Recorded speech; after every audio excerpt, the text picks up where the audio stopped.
ஆதியாகமம் 13:18 வாசிக்க கேட்கலாம். ஆதியாகமம் 13:18. அப்பொழுது ஆபிராம் கூடாரத்தை பெயர்த்து கொண்டு போய் எப்ரோனில் இருக்கும் மம்ரேயின் சமபூமியில் சேர்ந்து குடியிருந்து அங்கே கர்த்தருக்கு ஒரு பலிபீடத்தை கட்டினான். பரிசுத்த ஆவியானவரே, இந்த ஆசீர்வதிக்கப்பட்ட மன மகிழ்ச்சியான பரிசுத்த ஆவியானவருக்காக நன்றி. ஆசானை உதடுகள் பரிசுத்தை காக்கும் வாயில் வேறு தேடுவார்கள் எழுதியிருக்கிறது. தீர்ப்பானது வெளியேறப்பட்டதை பிரித்தெடுத்தால் நீ கத்தடி நாவப்போயில் இருப்பாய். ஞானிகளை வெட்கப்படுத்தும்படி அடிமைகளை பாட்டியமானவர்களை எங்களை தெரிந்து கொண்டீர். ஆண்டவரை நான் சிறுக என் தேவன் பெருகணும். மந்தையை காக்கக்கூடிய கொலைக்கக்கூடிய நாய்களாக எங்களை மாற்றுங்க. இயேசு நாமத்தில் கேட்கிறேன் ஜீவனுள்ள நல்ல பிதாவே, ஆமேன். ஆண்டவரும் இரட்சகருமாய் இயேசு கிறிஸ்துவின் இனிய நாமத்தில் உங்களை அன்புடன் வரவேற்கின்றோம். வாசிங்க. அப்பொழுது ஆபிராம் கூடாரத்தை பெயர்த்து கொண்டு போய் எப்ரோனில் இருக்கும் மம்ரேயின் சமபூமியில் சேர்ந்து குடியிருந்து அங்கே கர்த்தருக்கு ஒரு பலிபீடத்தை கட்டினான். பூர்வ பிதாக்கள் கட்டின பலிபீடம் என்ற தலைப்பில் பரிசுத்த ஆவியான உதவியோடு பலிபீடத்தை தியானித்து கொண்டு வருகிறோம். ஆபிரகாம் கட்டின 3வது பலிபீடம். வேதத்தில் இங்கே வாசிக்கிறோம், எப்ரோனில் இருக்கும் மம்ரேயின் சமபூமியில் சேர்ந்து குடியிருந்து அங்கே கர்த்தருக்கு ஒரு பலிபீடத்தை கட்டினான். எப்ரோன்னா என்ன? வேதத்தில் எப்ரோன்னா பரிசுத்தவான்களுடைய ஐக்கியம். வாசிங்க. ஆதியாகமம் 23:19 வாசிங்க. அதற்கு பின்பு ஆபிரகாம் தன் மனைவியாகிய சாராளை கானான் தேசத்திலிருந்து எப்ரோன் ஊர் பூமியான கானான் தேசத்தில் உள்ள எப்ரோன் பூமியாகிய மம்ரேக்கு எதிரே இருக்கிற மக்பேலா என்னும் நிலத்தின் குகையிலே அடக்கம் பண்ணினான். மக்பேலா என்னும் குகையில் அதில் அடக்கம் பண்ணினான். வேத சொல்லுது, நம்முடைய முற்பிதாக்கள் அடக்கம் பண்ணப்பட்ட இடம் எல்லாருமே. இப்போ எப்ரோன்னா பரிசுத்தவான்களுடைய ஐக்கியம். மம்ரேனா பெலன் அர்த்தம். வேதத்தில் என்ன காண்பிக்குது? பரிசுத்தவான்களுடைய ஐக்கியத்தில் ஒரு பெலன் உண்டாயிருக்கிறது. அதில் தான் ஆபிரகாம் ஒரு பலிபீடத்தை கட்டினான். அதனால தான் வாசிங்க திருப்பி இப்போ புரியும் பாருங்க. இப்போ ஜெனசிஸ் ஆதியாகமம் 13:18 வாசிங்க. இப்போ அப்பொழுது ஆபிரகாம் கூடாரத்தை பெயர்த்து கொண்டு போய் எப்ரோனில் இருக்கும் மம்ரேக்கு சமபூமியில் சேர்ந்து குடியிருந்து அங்கே கர்த்தருக்கு ஒரு பலிபீடத்தை கட்டினான். ஆமென். அப்போ கர்த்தருக்கு ஒரு பலிபீடத்தை கட்டினான். இப்போ ஒரு தனி மனிதனாய் செயல்படும் போது அவன் பலவானாக தென்பட்டாலும் காலங்கள் கடக்க நாட்கள் செல்ல ஒரு குறிக்கப்பட்ட காலத்துக்கு பிறகு அவனுடைய தனிப்பட்ட பலவீனம் வெளியே வரும். அதனால தான் தனி மனிதனாக செயல்படுகிற எவனும் அவன் வலிமையான காரியங்கள் செய்தாலும், ஏன்னா தனி மனிதனாக இருக்கிறான், அதனால அவனுடைய பலவீனம் தென்படும் ஒரு நாள் கண்டிப்பாக. அதனால தான் பரிசுத்தவான்களுடைய ஐக்கியத்தில் ஒரு பலன் உண்டு. வேதம் சொல்லுது, பரலோக ராஜ்யம் பலவான்களுக்குரியது, பலவீனர்களுக்குரியது அல்ல. அதனால தான் பரலோக ராஜ்யம் பலவந்த பண்ணப்படுத்தப்படுகிறது. வாசிங்க. மத்தேயு 11:12. மத்தேயு 11:12. யோவான் ஸ்நானன் காலம் முதல் இதுவரைக்கும் பரலோகராஜ்யம் பலவந்தம் பண்ணப்படுகிறது. பலவந்தம் பண்ணுகிறவர்கள் அதை பிடித்துக் கொள்ளுகிறார்கள். பலவந்தம் பண்ணுகிறவர்கள் அதை பிடித்துக் கொள்ளுகிறார்கள். பலவந்தம் பண்ணப்படுகிறது. அப்போ நீ விரும்பணும், பலவந்தம் பண்ணப்படுத்தப்படுகிறது. இப்போ பரலோக ராஜ்யம் அப்படிதான். அதனால தான் சிலுவை மரணமும் பலவான்களை கொள்ளையிடும்படி தெய்வன் நம்முடைய பலவீனங்களை என்ன பண்ணலாம், அவர் மேல் ஏற்று வெற்றி சிறந்தார். அதனால தான் தெய்வனும் அப்படி செயல்பட்டார். வேதத்தில் நம்ம வாசிக்கிறோம். வாசிங்க. சங்கீதத்தில் உம்மில் பலன் கொள்ளுகிற மனுஷன் யாவரும் பாக்கியவான்கள், அவர்கள் பலத்தின் மேல் பலன் அடைந்து தேவனுடைய சந்நிதியில் வந்து நிற்பார்கள். அப்போ கர்த்தருடைய பிள்ளைகள் கண்டிப்பா பலன் கொள்ளணும். நீ பலன் கொள்ளணும். அதனால பரிசுத்தவான்களுடைய ஐக்கியத்தில் ஒரு பலன் உண்டு. சங்கீதம் 84:5 உம்மிலே பலன் கொள்ளுகிற மனுஷனும் தங்கள் இருதயங்களில் செவ்வையான வழிகளை கொண்டிருக்கிறவர்களும் பாக்கியவான்கள். அழுகையின் பள்ளத்தாக்கை உருவ நடந்து அதை நீரூற்றாக்கி கொள்ளுகிறார்கள். மழையும் குளங்களை நிரப்பும். அவர்கள் பலத்தின் மேல் பலனடைந்து சீயோனிலே தேவ சந்நிதியில் வந்து காணப்படுவார்கள். பழைய ஏற்பாட்டில் பலவீனத்தில் பலன் கொள்வது, புதிய ஏற்பாட்டில் பலத்தின் மேல் பலன் கொள்வது. அதனால நீங்க கற்றுக்கொள்ளணும். அதனால தேவன் இடைப்படுகிறார். அதே போல மோசே இஸ்ரேல் ஜனத்தை வனாந்திரத்தில் நடத்தி செல்வதற்கு முன்பாக இஸ்ரேலிருந்து புறப்பட்ட ஜனங்கள், எகிப்திலிருந்து புறப்பட்ட ஜனங்கள் எல்லாருமே எல்லாம் பலவான்கள், ஒருவரும் பலவீனர்கள் அல்ல, சபை முழுவதும். வாசிங்க. சங்கீதம் 105:37. அப்பொழுது அவர்களை வெள்ளியோடும் பொன்னோடும் புறப்பட பண்ணினார். அவர்கள் கோத்திரங்களில் பலவீனப்பட்டவன் ஒருவனும் இருந்ததில்லை. பாருங்க, அந்த கோத்திரத்தில் பலவீனப்பட்டவன் ஒருவனும் இல்லை, எல்லாமே பலவான்கள். அப்ப தேவன் அடிமைத்தனத்தில் இருக்க ஜனத்திலேயே புறப்பட்டவர்களே பலவான்களை இருக்கும்போது இந்த புதிய ஏற்பாட்டு காலத்து ஜனத்தில் புதிய ஏற்பாட்டு காலத்தில் ஜீவிக்கிற பேசுகிற நானும் நீங்களும் எப்படி இருக்கணும்? எல்லாமே பலவான்களாக இருக்க தேவன் அழைக்கிறார். அதனால்தான் தேவன் சொல்கிறார், பலத்தின் மேல் பலன், பலத்தின் மேல் பலன். அப்போது நம்ம வாழ்க்கையில் அநேக பலவீனங்கள் உண்டு. என்ன?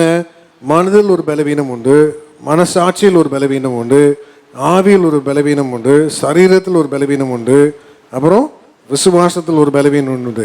இப்போ பலவீனம் கண்டிப்பாக ஒரு மனுஷனை தாக்கும். ஆனால் நீ பலவீனம் தாக்குறதுக்கு ஒரு மனுஷன் இடம் கொடுத்து விட்டான்னா அது பலவீனத்திலே அவன் மறித்து விடுவான். நீ பலவீனத்துக்கு இடம் கொடுக்கக்கூடாது. ஏதாவது ஒரு விஷயத்தில் பலவீனம் வல்லமையாக கிரியை செய்யும் அவனுடைய வாழ்க்கையில். ஆனால் ஒரு நாளும் ஒரு மனுஷன் அவருடைய பலவீனத்துக்கு இடம் கொடுக்கக்கூடாது. இடம் கொடுத்தீங்கன்னா ஆபிரகாம் போல எப்ரோனில் பலிபீடத்தை கட்ட முடியாது. அதனால தான் ஆண்டு கற்றுக் கொடுக்க விரும்புகிறார்.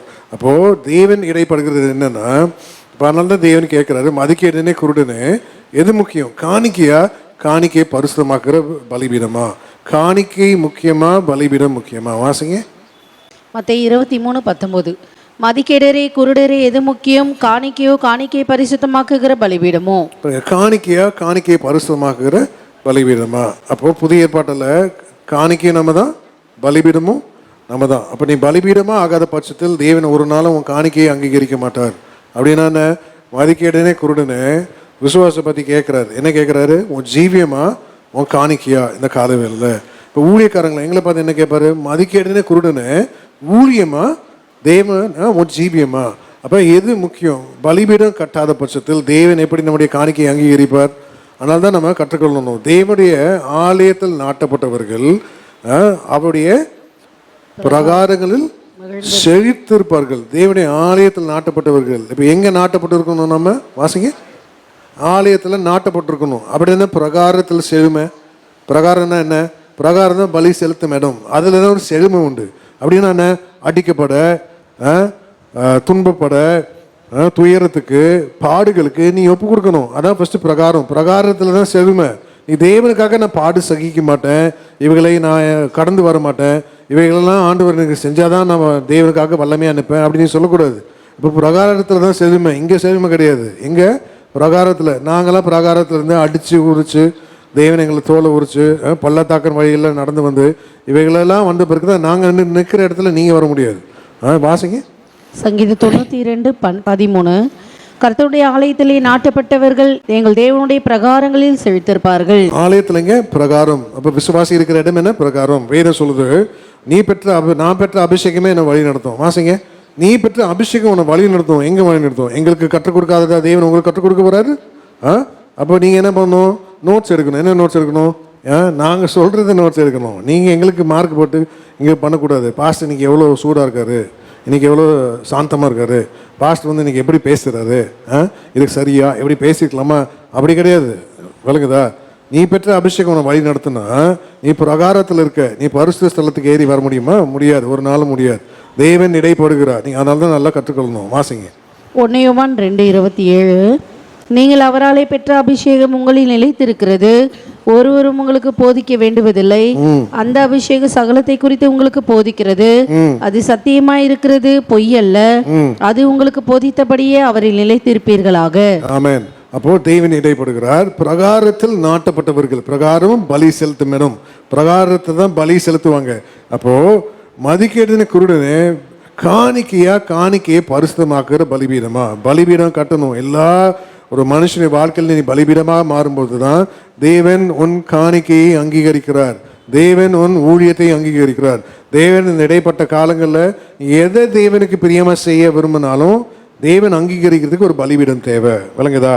அப்போது இந்த காலவேளையில் அதனால்தான் ஒரு பக்தன் ராஜா என்ன சொல்கிறான்?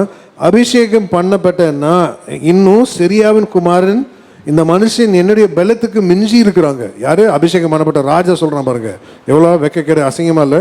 ராஜா என்ன சொல்கிறான்? இந்த மனுஷன் யார்? செரியாவின் குமாரர். முதல் சர்வீஸில் இருந்தவங்க சொல்லக்கூடாது. செரியாவின் குமாரர் யார் தெரியுமா? சொல்லுங்கள். யார் செரியாவின் குமாரர்? அதான் நாங்கள் கேட்டோம். நீங்கள் கரெக்டாக சொன்னீங்கன்னா நாங்கள் ஒரு கரெக்டாக ஒரு கிறிஸ்மஸ் கிஃப்ட்டு நம்ம ஃபுல் ஃபேமிலிக்கே கொண்டாடிடலாம். என்ன சொல்லுங்கள்? கொடுக்குற தெய்வம் நிறைவாக கொடுக்குமா? கொடுக்குற தெய்வம் கூறிய பிச்சுட்டு கொடுக்கும் இல்லை? என்ன தான் வந்தாலும் காசு பற்ற மாட்டேங்குதுல்ல? வேணும்னா கரெக்டாக பதில் சொல்லணும். நோவா அது யாரும் நோட்டை சொல்லிட்டாங்களே. இவர் தான் ஃபர்ஸ்ட் ஹவர்ஸ் இருந்தார். ஃபர்ஸ்ட் ஹவுஸில் இருந்தவங்க சொல்லக்கூடாது. யார் செரியாவின் குமாரர், என் பேரை வாசிங்க, இதை வாசிங்க, நல்லா கற்றுக்கொள்ளுங்க. இப்போ தேவனை இடைப்படுகிறார், நீ நல்லா கற்றுக்கொள்ளுங்க. ஒரு ராஜ அபிஷேகம் பண்ணப்பட்டவன் சொல்கிற வார்த்தை என்ன? 2 சாமுவேல் 3:39 வாசிங்க. நான் ராஜாவாக அபிஷேகம் பண்ணப்பட்டவனாய் இருந்த போதிலும், நான் ராஜாவாய் அபிஷேகம் பண்ணப்பட்டவனாய் இருந்த போதிலும் நான் இன்னும் பலவீனன். ராஜா சொல்றான், நான் இன்னும் பலவீனன். செரியாவின் குமாரராகி இந்த மனுஷர் என் பலத்துக்கு மிஞ்சினவர்களாய் இருக்கிறார்கள். யாரு இந்த செரியாவின் குமாரன்? அவருடைய பலத்துக்கு மிஞ்சி இருக்கிறார்கள். தாவீதே பயப்படுறான். ஏன்? தாவீது எப்படிப்பட்டவன்? பயங்கரமான பராக்கிரமசாலி இல்ல, தேவனுடைய கையில் வலிமையாக பயன்படுத்தப்பட்ட பட்டயம், தேவனுக்காக யுத்த புருஷன். அவன மாதிரி பராக்கிரமசாலி யாருமே கிடையாது. அவனுக்கே என்ன பயம்? யார் இந்த செரியாவின் குமார்? வாசிங்க 1 நாளாகமும் 2:16. 1 நாளாகமும் 2:16. அவர்கள் சகோதரிகள் செருயாள் அபிகாயில் என்பவர்கள். செருயாளின் குமாரர் அபிசாய், யோவாப், ஆசகேல் என்னும் 3 பேர். யாரு? வர அபிகாய், அபிசாய், யோவாப், ஆசகேல். யோவாப், ஆசகேல். யார் இந்த யோவாப்? தாவீதோட படைத்தலைவன், கேப்டன் இல்ல யோவாப். யோவாப் தாவீதுக்கு ஒரு பிரச்சனை வருது. என்ன பிரச்சனை? அப்சலோம் மூலம் ஒரு பிரச்சனை வந்துருச்சு. இப்போ அப்சலோம் மூலம் பிரச்சனை வரும்போது தாவீது என்ன சொல்றான்? பிள்ளையாண்டனை மெதுவாக நடத்துங்க. பிள்ளையாண்டனை எப்படி நடத்தணுமா? மெதுவாக நடத்துங்க. கடைசியில் அப்சலோமை என்ன பண்ண கொன்று போட்டு விடுவார்கள். அப்போ யோவாப் வந்து சொல்லுவான், இன்றைக்கு நீர் உம்மை பகைக்கிறவர்களை சிநேகிக்கிறவர்களை பகைக்கிறீர் என்று நான் கண்டு. ஏன் சொல்கிறான்? உன் பிள்ளை இறந்துட்டான் இல்லை, ஏன் அப்படின்னா உன் பிள்ளை உன்னை கொல்ல வகை தேடி வருகிறான். ஆனால் எங்கள் உயிரை பணையை வச்சு ஒன்றை நாங்கள் காப்பாற்றணும். நீ என்ன சொல்கிற? அப்சலோமே அது வெளியே வர மாட்டேங்கிற. இன்னைக்கு நீ வெளியே வரலன்னா, இன்னைக்கு தேவனுடைய சமூகத்தில் முன்னாடி கர்த்தருடைய ஜனத்துக்கு முன்பாடி நீ வெளியே வரலன்னா, உனக்கு சிறு வயது முதல் நேரிட்டு தீமையை பார்க்கலாம், அதிக தீமை உண்டாகும்னு சொல்லிடுவான். யாரு? கர்த்தர் மேலே ஆணை இடுகிறேன். எப்படிப்பட்ட பராக்கிரமசாலி! ஏன் அவன் தைரியமாக சொன்னான்? இவன் பலவீனன்னா ஏன் மாறினா? அப்சலோம் உன் பிள்ளைக்காக நிறைய பேர் பிள்ளைகளை விக்கிரகமாக வைக்கிறீங்க. உன் பிள்ளையே உனக்கு ஒரு நாள் சிலுவையாக மாறிடுவான். நீ நல்லா கற்றுக்கொள்ளணும். பிள்ளையாண்டான நடக்க வேண்டிய வழியில் நீ நடத்தணும். ஒரு நாள் பிள்ளை சிலுவையாக மாறிடும். அதனால்தான் முதல் பரிசை ஆபிரகாமுக்கு எப்படி? உன் பிரியமானவன், உன் நேசகுமாரன், ஏகசுதன், நான் காண்பிக்கும் தேசத்துக்கு போய் நான் காண்பிக்கும் மலையில் அவனை பலியிடு. ஆனால் விசுவாச தகப்பன் இல்லை, அவன் பண்ணாம பாருங்க. நிறைய பேர் அப்படி பண்ணுறது கிடையாது. எல்லாம் ஏட்டு சுரக்கா கூட்டுக்கு என்ன உதவாதா? ஒன்றும் உதவாது. அதனால நீ நல்லா கற்றுக்கொள்ளணும். தேவன் இடைப்படுகிறார். அப்போ வாசிங்க 2 சாமுவேல் 19:5 19:1 வாசிங்க. 2 சாமுவேல் வேகமாக வாசிங்க, கவனிங்க, நல்லா இருக்கும் பாருங்க. இதோ ராஜா அப்சலோமுக்காக அழுது புலம்புகிறார் என்று யோவாப்புக்கு அறிவிக்கப்பட்டது. யாருக்கு? யோவாப்புக்கு அறிவிக்கப்பட்டது. யாரு? அப்சலோம் தான் வகை தேடி சுற்றிட்டு இருக்கிறான். யார்? தாவீதை கொலை செய்கிறதுக்கே. ராஜா தம்முடைய குமாரனுக்காக மன நொந்திருக்கிறார் என்று அன்றைய தினம் ஜனங்கள் கேள்விப்பட்டார்கள். அதே நிமித்தம் அன்றைய தினம் அந்த ஜெயம் ஜனத்திற்கெல்லாம் துக்கமாய் மாறிற்று. யுத்தத்தில் முறிந்தோடுகிறதுனால் வெட்கப்பட்டு திருட்டளவாய் வருகிறவர் போல ஜனங்கள் அன்றைய தினம் திருட்டளவாய் பட்டணத்திற்குள் வந்தார்கள். ராஜா தன் முகத்தை மூடிக்கொண்டு மகா சத்தமாய், என் மகனாகிய அப்சலோமே, அப்சலோமாகிய என் மகனே என்று அலறி கொண்டிருந்தான். யாரு? என்ன ஆளு பாருங்க, எவ்வளவு திருட்டு பிள்ளைகாடு இல்லை. சாரி, சோத்திரம். இவனுக்காக நாங்கள் உயிரை கொடுத்தா நம்மால் என்ன பண்ணுறோம்? அப்சலோமேமா. வாசிங்க. அப்பொழுது யோவாப் வீட்டிற்குள்ளே ராஜாவிடத்தில் போய், இன்று உம்முடைய ஜீவனையும் உம்முடைய குமார்த்திகள் ஜீவனையும் உம்முடைய மனைவிகளின் ஜீவனையும் உம்முடைய மறுமனையாட்டிகளின் ஜீவனை தப்புவித்த உம்முடைய ஊழியக்காரர் எல்லாரின் முகத்தையும் வெட்கப்படுத்தினீர். ஊழியக்காரர் ஏன்? தாவீதுக்கு முன்னால தன் உயிரை பணைய வைத்து ஊழியம் யுத்த காலத்துல ஜெயிச்சுட்டாங்க. வாசிங்க. இன்று நீர் உம்மை பகைக்கிறவர்களை சிநேகித்து, நீ பகைக்கிறவர்களை சிநேகித்து உம்மை நேசிக்கிறவர்களை பகைக்கிறீர் என்று, உம்மை நேசிக்கிறவர்களை நீ பகைக்கிறீர் என்று அறிவேன். அதிபதிகளும் சேவகரும் உமக்கு அற்பமானவர்கள் என்று இன்று விளங்க பண்ணினீர். அப்சலோம் உயிரோடு இருந்து நாங்கள் அனைவரும் இன்று செத்து போனால் அப்பொழுது உம்முடைய பார்வைக்கு நலமாயிருக்கும் என்று இன்று அறிந்து கொண்டே. இவ்வளவு தைரியமா பேசுறான் பாருங்க இல்ல ராஜா முன்னாடி. தைரியமா அப்சலோம் உயிரோடு நாங்க செத்த பரவாயில்லையா? அப்சலோம் உன்னை சாவடிக்க கொலை செய்ய வகை தேடிக்கிறான். இப்போ உன் உயிரை மீட்டு அவனை கொண்டு வந்தா நீ அப்சலோமே நீ அழுகிற. வாசிங்க. இப்பொழுது எழுந்திருந்து வெளியே வந்து உம்முடைய ஊழியக்காரரோடு அன்பாய் பேசும்.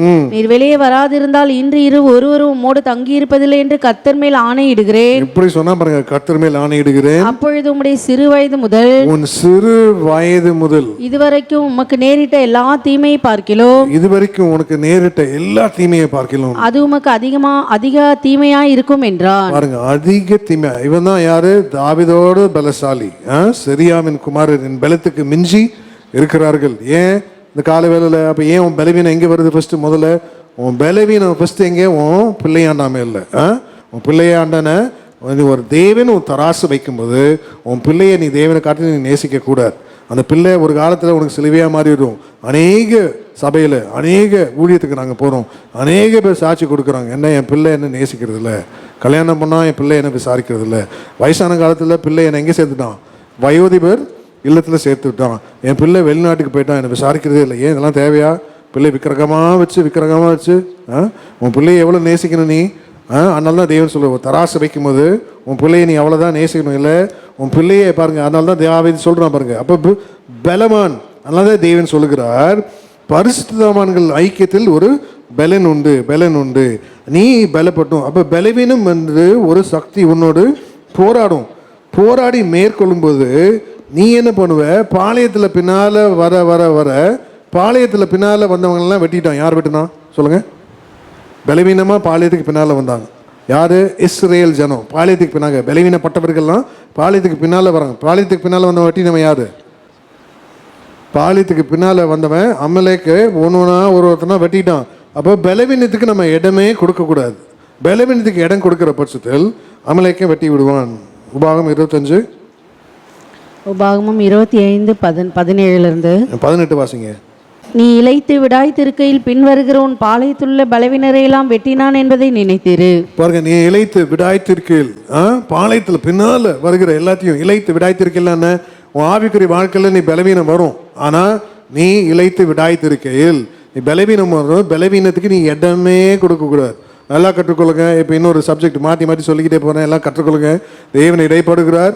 பரிசுத்தத்துக்கு ஒரு போராட்டம் வரும், உன் பிரதிஷ்டைக்கு ஒரு போராட்டம் வரும். இல்லை, பரிசுத்தத்துக்கும் பிரதிஷ்டைக்கும் போராட்டம் வரும்போது நீ பலவீனமாக மாறி விடுவாய். நீ அதுக்கு இடமே கொடுக்கக்கூடாது. எதுக்கெல்லாம் பலவீனம் சொன்ன? என்ன காரியம்?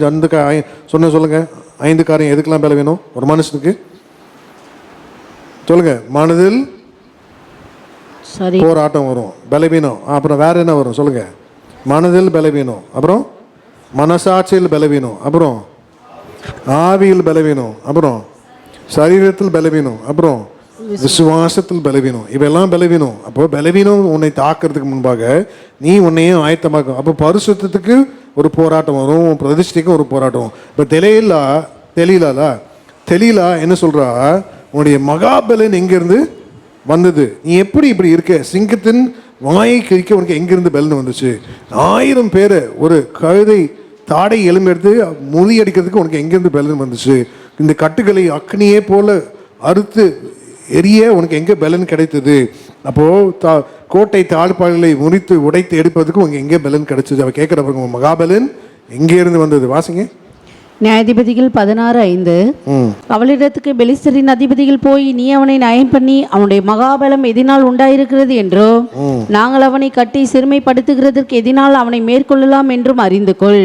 மகாபலன் எதினாலே உண்டாயிருக்கிறது கேட்கிறா பாருங்க. அப்போ உன்னுடைய மகாபலன் இந்த காலவேளை நீ பலவீனத்துக்கு இடம் கொடுக்கும்போது பலவீனம் சட்டுன்னு மேற்கொள்ளும். இப்போ நல்லா கற்றுக்கொள்ளுங்க. இப்போ இருட்டு ராத்திரி வேலையில் இருக்கும் உன் வீட்டில், ராத்திரி வேலை நைட்டு 12 மணி சொல்கிறேன், சட்டுன்னு லைட் ஆஃப்னா என்ன ஆகும்? ஒரு செகண்டில் என்ன பண்ணுது? இருள் மேற்கொள்ளுதா? ஒரு செகண்டு தான். லைட் ஆஃப் பண்ணோடனே இருள் மேற்கொள்ள ஆயத்தமாக இருக்குது. நீ எப்போல்லாம் உனக்கு பலவீனம் வருதோ நீ அந்த பலவீனத்துக்கு இடம் கொடுத்தீங்கன்னா அது உன்னை மேற்கொண்டு விடும். நீ நல்லா கற்றுக்கொள்ளுங்க. அதனால தான் தேவன் இடைப்படுகிறார். அப்படியே நம்முடைய பலன் எப்படிப்பட்டது? வாக்குத்தத்தம் என்ன சொல்லுது? தேவன் சொல்கிறார், உனக்கு காண்டாம் இருக்கிறதுக்கு ஒத்த பலன் உனக்கு நான் கொடுக்குறேன். வாசிங்க. காண்டாம் இருக்கிறதுக்கு ஒத்த பலன். அப்போது தேவனுடைய பிள்ளைகள் தேவன் கொடுக்கும் பலன் என்ன? என்னாகவும் 24:8 தேவன் அவர்களை எகிப்திலிருந்து புறப்பட பண்ணினார். காண்டாமிருகத்துக்கு ஒத்த பலன் அவர்களுக்கு உண்டு.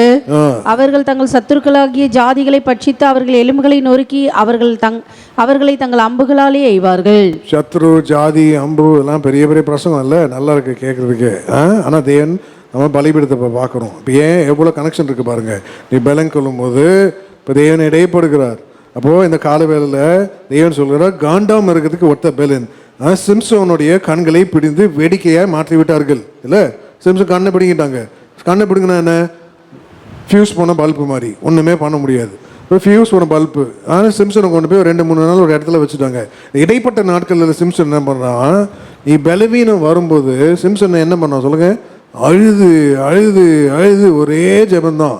என்ன, நீர் என்னை ஒரு விசை பலப்படுத்தும், நீர் என்னை ஒரு விசை பலப்படுத்தும், ஆண்டவரே நீர் என்னை ஒரு விசை பலப்படுத்தும். உனக்கு பலவீனம் வந்துருச்சா உன் வாழ்க்கையில், உன் தனிப்பட்ட வாழ்க்கையில், உன் வேலை ஸ்தானத்தில், உன் சரீரத்தில், உன் ஊழியத்தில், எது வேணா இருக்கலாம், எது வேணா இருக்கலாம். நம்ம அழுது அழுது அழுது அழுது.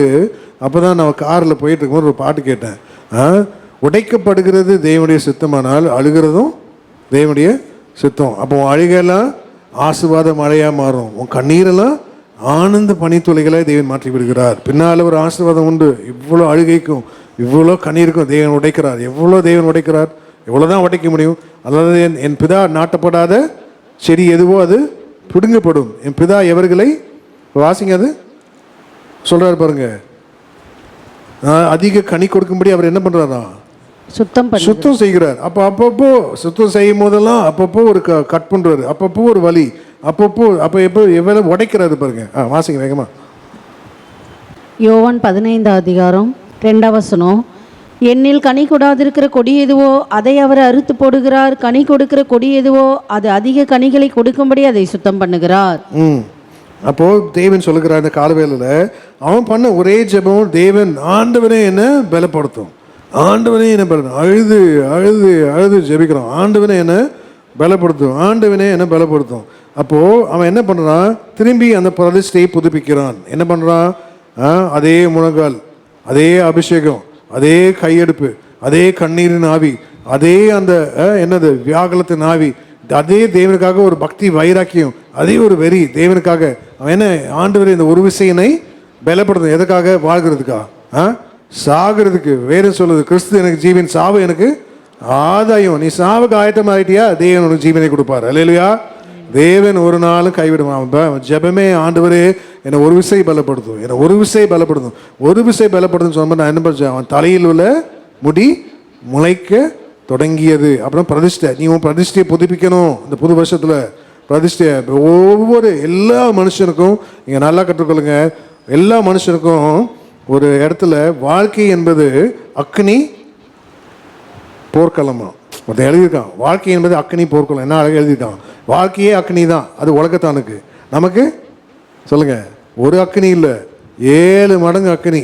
பேசுகிற எனக்கும் கேட்குறவங்களுக்கு எத்தனை மடங்கு அக்னி, சூடு ஏற்றுன்னு ஏற்றுவான் பிசாசு. ஏற்றும் போது நீ 7 மடங்கு அக்னியை சந்திக்க நீ ஆயத்தமாக இருக்கணும்.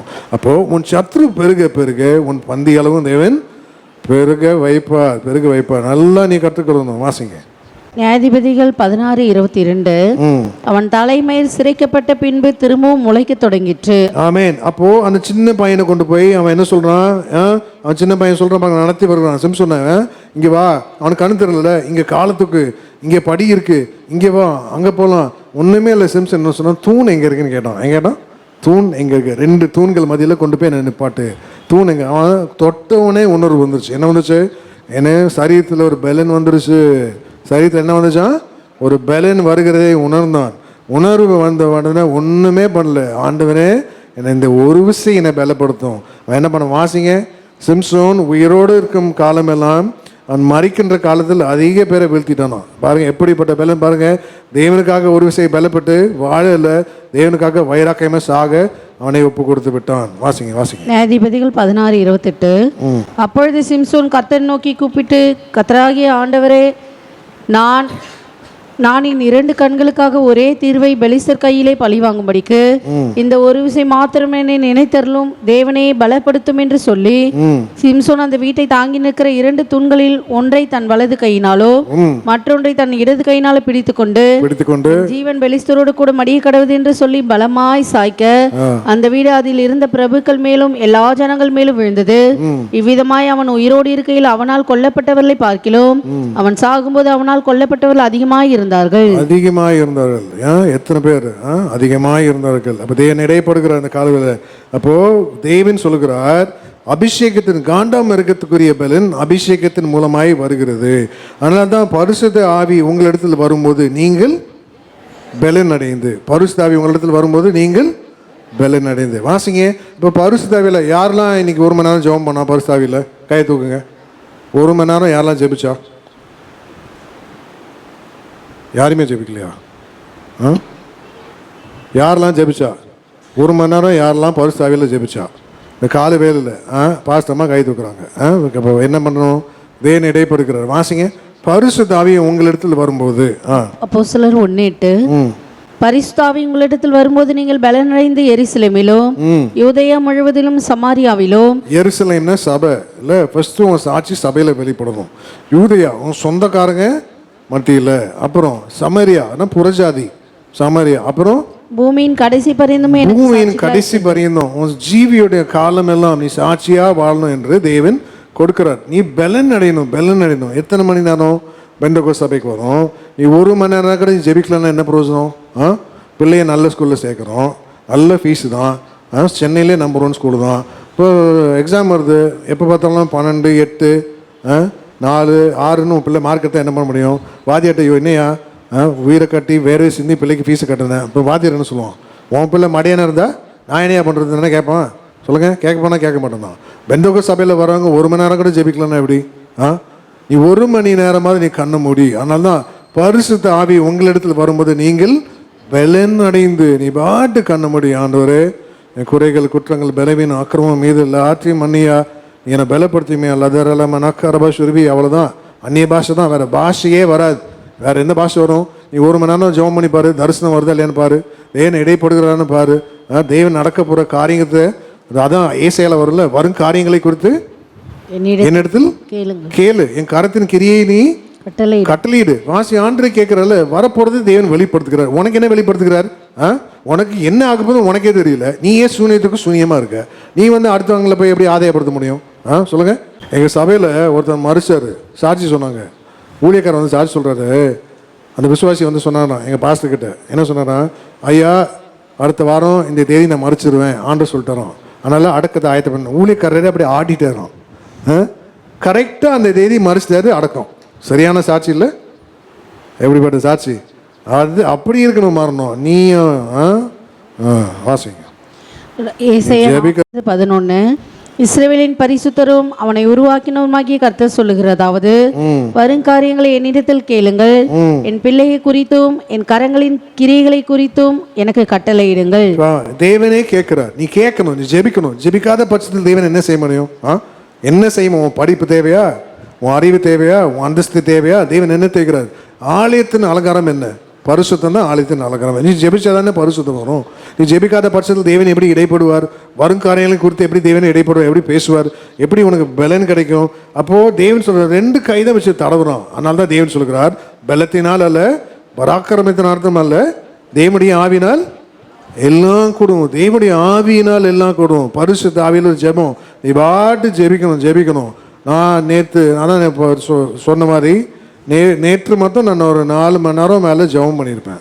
பரிசுத்த ஆவியில் 4 மணி நேரம் மேலே தான் ஜெபிச்சிருப்பேன். எனக்கு தெரிஞ்சு 4 மணி நேரம் வேதத்தை வாசிச்சிருக்கேன். ஒரு பிரசங்கம் ரெடி பண்ணுறதுக்கு ஆண்டர் என்னை 8 மணி நேரம் உட்கார வச்சிருக்காரு. அப்போ நான் சபையை திறந்தேன்னா ஆண்டர் என்னை வெளியே அனுப்ப மாட்டேன்னு நினைக்கிறேன். மேல் ரூம் சார்ல்ஸ் ஐயா சொல்லுவார், கோடம்பாக்கில் பெரிய சர்ச்சு, செம்ம வல்லமையான ஊழியக்காரர் சொல்லுவார். எல்லாம் சொன்னாங்களாம், ஐயா சபை வளர்ந்துருச்சு, 10,000 பேர் வரோம், உங்கள் மொட்டை மாடியில் பெருசாக நல்லா கிராண்டாக பியூட்டிஃபுல்லாக ஆர்கிடெக்ட் வச்சு டிசைன் பண்ணி உங்களுக்கு ஒரு வீடு கட்ட போகிறோம். அவர் சொன்னாரா, இந்த முதல் மாடியில் ஒரு ரூம் இருக்குது பாரு தனியாக, அங்கே தான் தேவனுடைய பிரசனம், அபிஷேகம், மேகம், அவருடைய மேகம் இறங்குது, பிரசனம் அங்கே தான் இருக்குது, நான் அங்கேயே இருக்கிறேன்ட்டாராம்.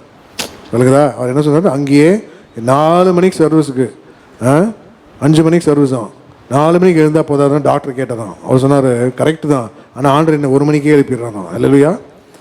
1 மணிக்கே எழுப்பிடுறாரு 5 மணி பிரசங்கத்துக்கு. எவ்வளோ நேரம்? அப்போ நீ என்ன பண்ணுற? அப்போது இடைப்படணும், நீ கற்றுக்கொள்ளணும். தேவன் இடைப்படுகிறார். ஒரு மனுஷன் தேவனோட இடைப்படுகிறதுக்கு ஜெபந்தான் ரொம்ப முக்கியம். நீ பரிசுத்தாவில நீ பலன் கொள்ளுக்கு 1 மணி நேரம் ஜெபிக்கணும். 1 மணி நேரம் ஜெபிக்காத பட்சத்தில் உன் வறட்சி நீங்கவே நீங்கள். 1 மணி நேரம் ஜெபிக்காத பட்சத்தில் உன் சிறையிருப்பு நீங்கவே நீங்கள். 1 மணி நேரம் ஜெபிக்காத பட்சத்தில் உன்னுடைய சுகம் உன்னை தேடி வரவே வராது. ஆனால் தான் தேவன் சொல்கிறார், பலத்தினால் அல்ல பராக்கிரமத்தினாலும் அல்ல, என்னுடைய ஆவினால் எல்லாம் ஆகும். வாசிங்க. சகரியா 4:6.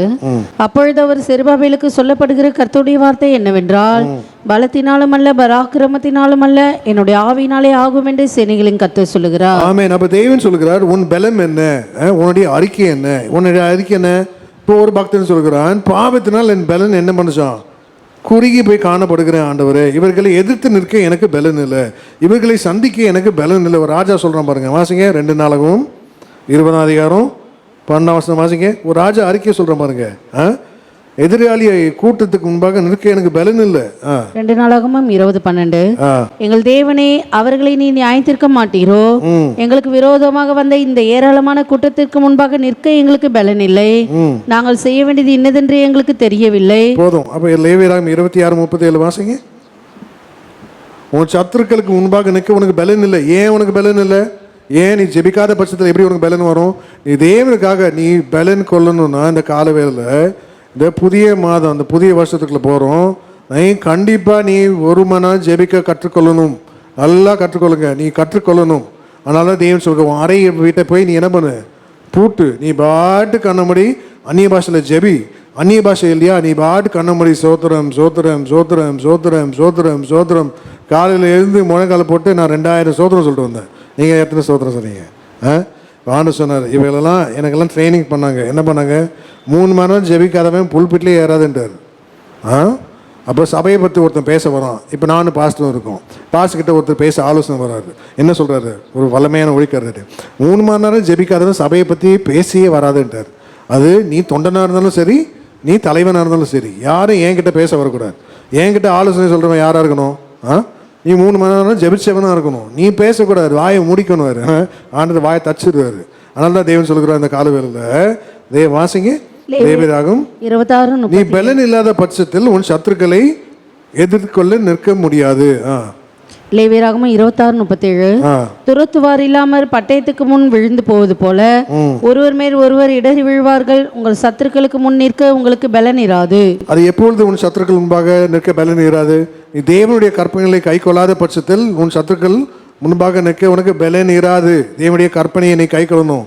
அதனால தான் நான் சொன்ன வாசிங்க 2 நாளாகத்தில் 26:5. He sought God during the days of Zechariah, who instructed him in the fear of the Lord. As long as he sought the Lord, God gave him success.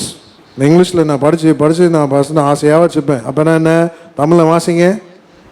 2 நாளாகமும் 26:5. தேவனுடைய தரிசனங்களில் புத்திமானாயிருந்த சகரியாவின் நாட்களில் தேவனை தேட மனதிணங்கி இருந்தான். அவன் கர்த்தரை தேடின நாட்களில் தேவன் அவன் காரியங்களை வாய்க்க செய்தார். நல்லா மார்க் பண்ணிக்கங்க. அவன் கர்த்தரை தேடின நாட்களில் தேவன் அவன் காரியத்தை வாய்க்க செய்தார். காரியங்கள் கைக்குடி வரணுமா, நீ தேவனை தேடணும். காரியங்கள் கைக்குடி வரணுமா, நீ பலப்படணும். காரியங்கள் கைக்குடி வரணுமா, நீ அபிஷேகத்தில் நிரம்பணும். காண்டாமருக்கு ஒத்த பல நீ தரிக்கணும். காரியங்கள் கைக்குடி வரணும்னா நீ காத்திருக்கணும். அதனால தான் ஆண்டு சொல்றது, ஒருத்தர் என்ன பண்ண, தன்னை விட்டு எடுப்பாடாத நல்ல பங்கை தெரிந்து கொண்டார். என்ன நல்ல பங்கு? என்ன நல்ல பங்கு சொல்லுங்க. கர்த்தரையே பாதத்தில் காத்திருக்கிறது தான் நல்ல பங்கு. நீ காத்திருக்கிறியா? நீ எத்தனை மணி நேரம் காத்திருக்க? எனக்கு டைமே இல்லை. நீ தான் காத்திருக்கணும். எனக்கு அவ்வளோ பிரச்சனை, நீ தான் காத்திருக்கணும். எனக்கு தான் போராட்டம், பிரச்சனை ஜாஸ்தி, நீ தான் அதிகமாக காத்திருக்கணும். நான் கூகுள் சிஇஓ ரசிக்கப்பட்டேன். யாருக்கு? அவருக்கு எவ்வளோ பிரச்சனை இருக்கும். அப்போ நீ தான் அதிகமாக காத்திருக்கணும். எவ்வளோ பிரச்சனை இருக்குன்னு சொல்கிறியோ அதிகமாக நீ தான் காத்திருக்கணும். உனக்காக, உன் பிள்ளைகளுக்காக, உன்னுடைய எதிர்காலத்துக்காக, உன் வேலைக்காக, உன்னுடைய ஊழியத்துக்காக யார் காத்திருக்கணும்? நீ காத்திருக்கணும். நீ காத்திருக்கணும். வாசிங்க. அதான் தன்னை விட்டு எடுப்படாத நல்ல பங்கு. நீ கர்த்தருடைய சமூகத்தில் காத்திருக்கிறதே இல்லை, தேவன் எப்படி உன்னை பலப்படுத்துவார்? லூக்கா 10:42. தேவையானது ஒன்றே, மரியாள் தன்னை விட்டு எடுப்படாத நல்ல பங்கை தெரிந்து கொண்டாள் என்றார். ஆமென். அப்ப தானியேல் தேவனுக்கு பிரியமான புருஷன், உத்தமன். தானியேல் எப்படிப்பட்டவன்? மாம்சமானவர்களோட வாசம் பண்ணாத தெய்வ மனுஷன். ஆனால் அவன் சொல்கிறான், ஆண்டவனே நான் பலவீனம் ஆயிட்டேன். யார் தானியேல் எப்படிப்பட்டவன்? சிங்கத்தின் வாய்களை கட்டினவன் தானியேல். அப்போ வேத நிபுணர்கள் என்ன சொல்கிறாங்க, எத்தனையோ சிங்கம் இருக்குமா அந்த சிங்க கேவியில், நூற்றுக்கணக்கில் சிங்கம் இருக்குமா. ஒரு சிங்கத்தின் வாயை அடைக்க தேவன் ஒரு தூதனை அனுப்பினார். நூற்றுக்கணக்கான சிங்கத்தை வாய்களை அடைக்க தேவன் எத்தனை தூதனை அனுப்பினார்? நூற்றுக்கணக்கான தூதர்களை அனுப்பினார். அப்படிப்பட்டவன் சொல்கிறான், என்ன சொல்கிறாரு அவரு, எனக்கு பலன் இல்லை ஆண்டவரே, வியாதியாக இருக்கேன், இந்த தரிசனை பார்த்தேன், முடியல, நிற்கிறதுக்கே பலன் இல்லை. வாசிங்க தானியேல் 10:16. அப்பொழுது மனுபுத்திரன் சாயலாகிய ஒருவன் என் உதடுகளை தொட்டான். உடனே நான் என் வாயை திறந்து பேசி எனக்கு எதிரே நின்றவனை நோக்கி, என் ஆண்டவனே, தரிசனத்தில் என் முட்டுகள் புரண்டன, பலனற்று போனேன். ஆமென். அப்ப தேவன் இடைப்படுகிறார் பாருங்க. அதான் ஆண்டவர் கற்றுக் கொடுக்கிறார், பலனற்று போனேன். அப்படிப்பட்ட பராக்கிரமசாலி பலனற்று போய்விட்டான். அதனால தான் தேவன் அநேக பேருக்கு நல்ல சுகத்தை கொடுத்திருக்கிறார், நல்ல கிருபை கொடுத்திருக்கிறார், நல்ல அபிஷேகத்தை கொடுத்திருக்கார், நல்ல வசதி வாய்ப்புகளை கொடுத்திருக்கார், எல்லாத்தையும் கொடுத்திருக்கிறாரு. ஆனா அநேக பேர் தனக்கு வரும், சொல்லுங்க, தனக்கு வரும் கிருபையை போக்கடிக்கிறார். நீ ஏன் போக்கடிக்கிற? உனக்கு நல்ல கிருபை, அபிஷேகம், வசதி வாய்ப்பு எல்லாமே கொடுத்துருக்காரு, சுகத்தை கொடுத்துருக்காரு. நீ என்ன பண்ணணும்? நீ தேவனோட காத்திருக்கல, நீ என்ன பண்ண? தனக்கு வரும் கிருபையே போ. நீ யார்? நீ தான் போக. நீயே ஏமாற்றி கொள்கிற, நீயே ஏமாற்றி கொள்கிற. நீ ஒரு மணி நேரம் நடக்கிறது ஜெபிக்கல, அப்போ என்ன பிரயோஜனம்? உனக்கு கொண்டு ஆண்டு என்ன செய்ய முடியும் இந்த காலவேளையில்? நீ இடைப்படுகிற, நீ சொல்கிற உனக்கு இவ்வளோ தேவை இருக்குது, எனக்கு பிரச்சனை இருக்குன்னு, ஆண்டு எனக்கு புதிய மாசுகள் திறக்குன்னு சொல்கிற, உன் சிறையிருப்பெல்லாம் மாறுன்னு சொல்கிற, யாருமே எனக்கு உதவி செய்யலைன்னு சொல்கிற. ஆனால் நீ எப்படி தேவன்கிட்ட காத்திருக்கிறியா? காத்திருக்காத பட்சத்தில் தேவன் எப்படி உன் சிறையிருப்பை மாற்றுவார்? வாசிங்க யோனா 2:8. பொய்யான மாயைகளை பற்றி கொள்ளுகிறவர்கள் தங்களுக்கு வரும் கிருபையை போக்கடிக்கிறார்கள். ஆமென். அப்போ நான் பாருங்க, அநேக பார்த்தா நிறைய சுகம் இருக்கு, கிருபை இருக்கு, அபிஷேகம் இருக்கு, வசதி வாய்ப்பு இருக்கு, இவைகள்லாம் இருந்தும் சில பேர் என்ன பண்றாங்க, டயட் மெயின்டைன் பண்ணுவாங்க தெரியுமா? இப்போ டயட்டுன்னு பேர் என்ற பேச்சில் வந்து நான் என்ன பண்ணுறேன், ஒரு இட்லி தான் சாப்பிட்றேன். பாருங்க, சில பிள்ளைங்கள்லாம் சாப்பிடுக்கிறதே கிடையாது. என் ஊழியக்காரர் வந்து கேட்டார், என் பொண்ணை பார்த்து, என்ன இவ காத்தாடி மாதிரி இருக்கா அப்படின்னாரு. ஏன்னா சாப்பிட்றதே கிடையாது. என்ன பண்ணுறது? ஒரு இட்லி சாப்பிட்டா என்ன பண்ண முடியும்? டயட் பண்ணுறாங்க நிறைய பேர். ஒரு இட்லி சாப்பிட்டா என்ன பண்ண முடியும்? யாரும் பரியாசத்துக்கு நான் பேசலை. ஒரு இட்லி சாப்பிட்டா சீக்கிரம் செத்து தான் போகணும். ஒரு இட்லி சாப்பிட்டு என்ன பண்ணுறது? அதனால தேவன் சொல்லுகிறார், நல்லா பாருங்கள், நல்ல ஆண்டு கற்றுக் கொடுக்குறார். 9 மணிக்கு காலையில் சாப்பிட வேண்டியவன் 11:30 மணிக்கு சாப்பிட்றோம். 1-2 மணிக்கு புசிக்க வேண்டியவன் 4 மணிக்கு சாப்பிட்றோம். நைட்டு 9 மணிக்கு சாப்பிட வேண்டியவன் ராத்திரி 12 மணிக்கு சாப்பிட்றோம். இவன் என்ன பண்ணுறது சொல்லுங்கள்? ஆண்டவர் அழகான வசனம் சொல்லியிருக்காரு, ஏற்ற வேலையில். வாசிங்க பிரசங்கி 10:17. பாருங்க, என்ன வசனம் பாருங்க, நல்லா நீ கற்றுக்கொள்ளணும். வாசிங்க பிரசங்கி 10:17. ராஜகுல மகனுமாய் பிரபுக்கள் வெறிக்க உண்ணாமல், நீ வெறிக்க உண்ணக்கூடாது. பலன் கொள்ள ஏற்ற வேலையில் சாப்பிடக்கூடாதா? நீ ஏற்ற வேலையில் நீ சாப்பிட்டாதான் நீ ஆண்டுக்காக நல்ல உபவாசம் போட முடியும். நீ ஏற்ற வேலையில் சாப்பிடாதில்ல, உன் உபவாசத்துக்கு கூட உனக்கு பலன் இல்லாமல் போயிடும். அதனால தான் ஆண்டு சொல்கிறாரு, ஏற்ற வேலையில். அப்படின்னு நான் சொல்லிட்டாருப்பா ஊழியக்காரர், எனக்கு ஏண்டி சமைச்சியா கரெக்டாக சொன்னாருப்பாரு, நீ ஏன் லேட்டாக சமைக்கிற, இப்படி பிரச்சனை பண்ணக்கூடாது. நல்ல பேருக்கு என்ன பண்ணுங்க, சோறு கண்ட இடமே சொர்க்கம்னு சொல்லிடுவோம். உலகத்தில் என்ன சொல்லுவான், நம்மளாலாம் சோறு கண்ட இடமே சொர்க்கம். ஆண்டு அதான் பார்த்தாரு, வயிற்றுக்கு போஜனம், போஜனத்துக்கு வயிற்று இல்லைடா, இவை ரெண்டையுமே நான் அழிச்சிடுவேன்ட்டார். வயிற்றுக்காக போஜனம், போஜனத்துக்காக வயிறு கிடையாது, இதற்காக கிடையாது. நீ எதுக்காக?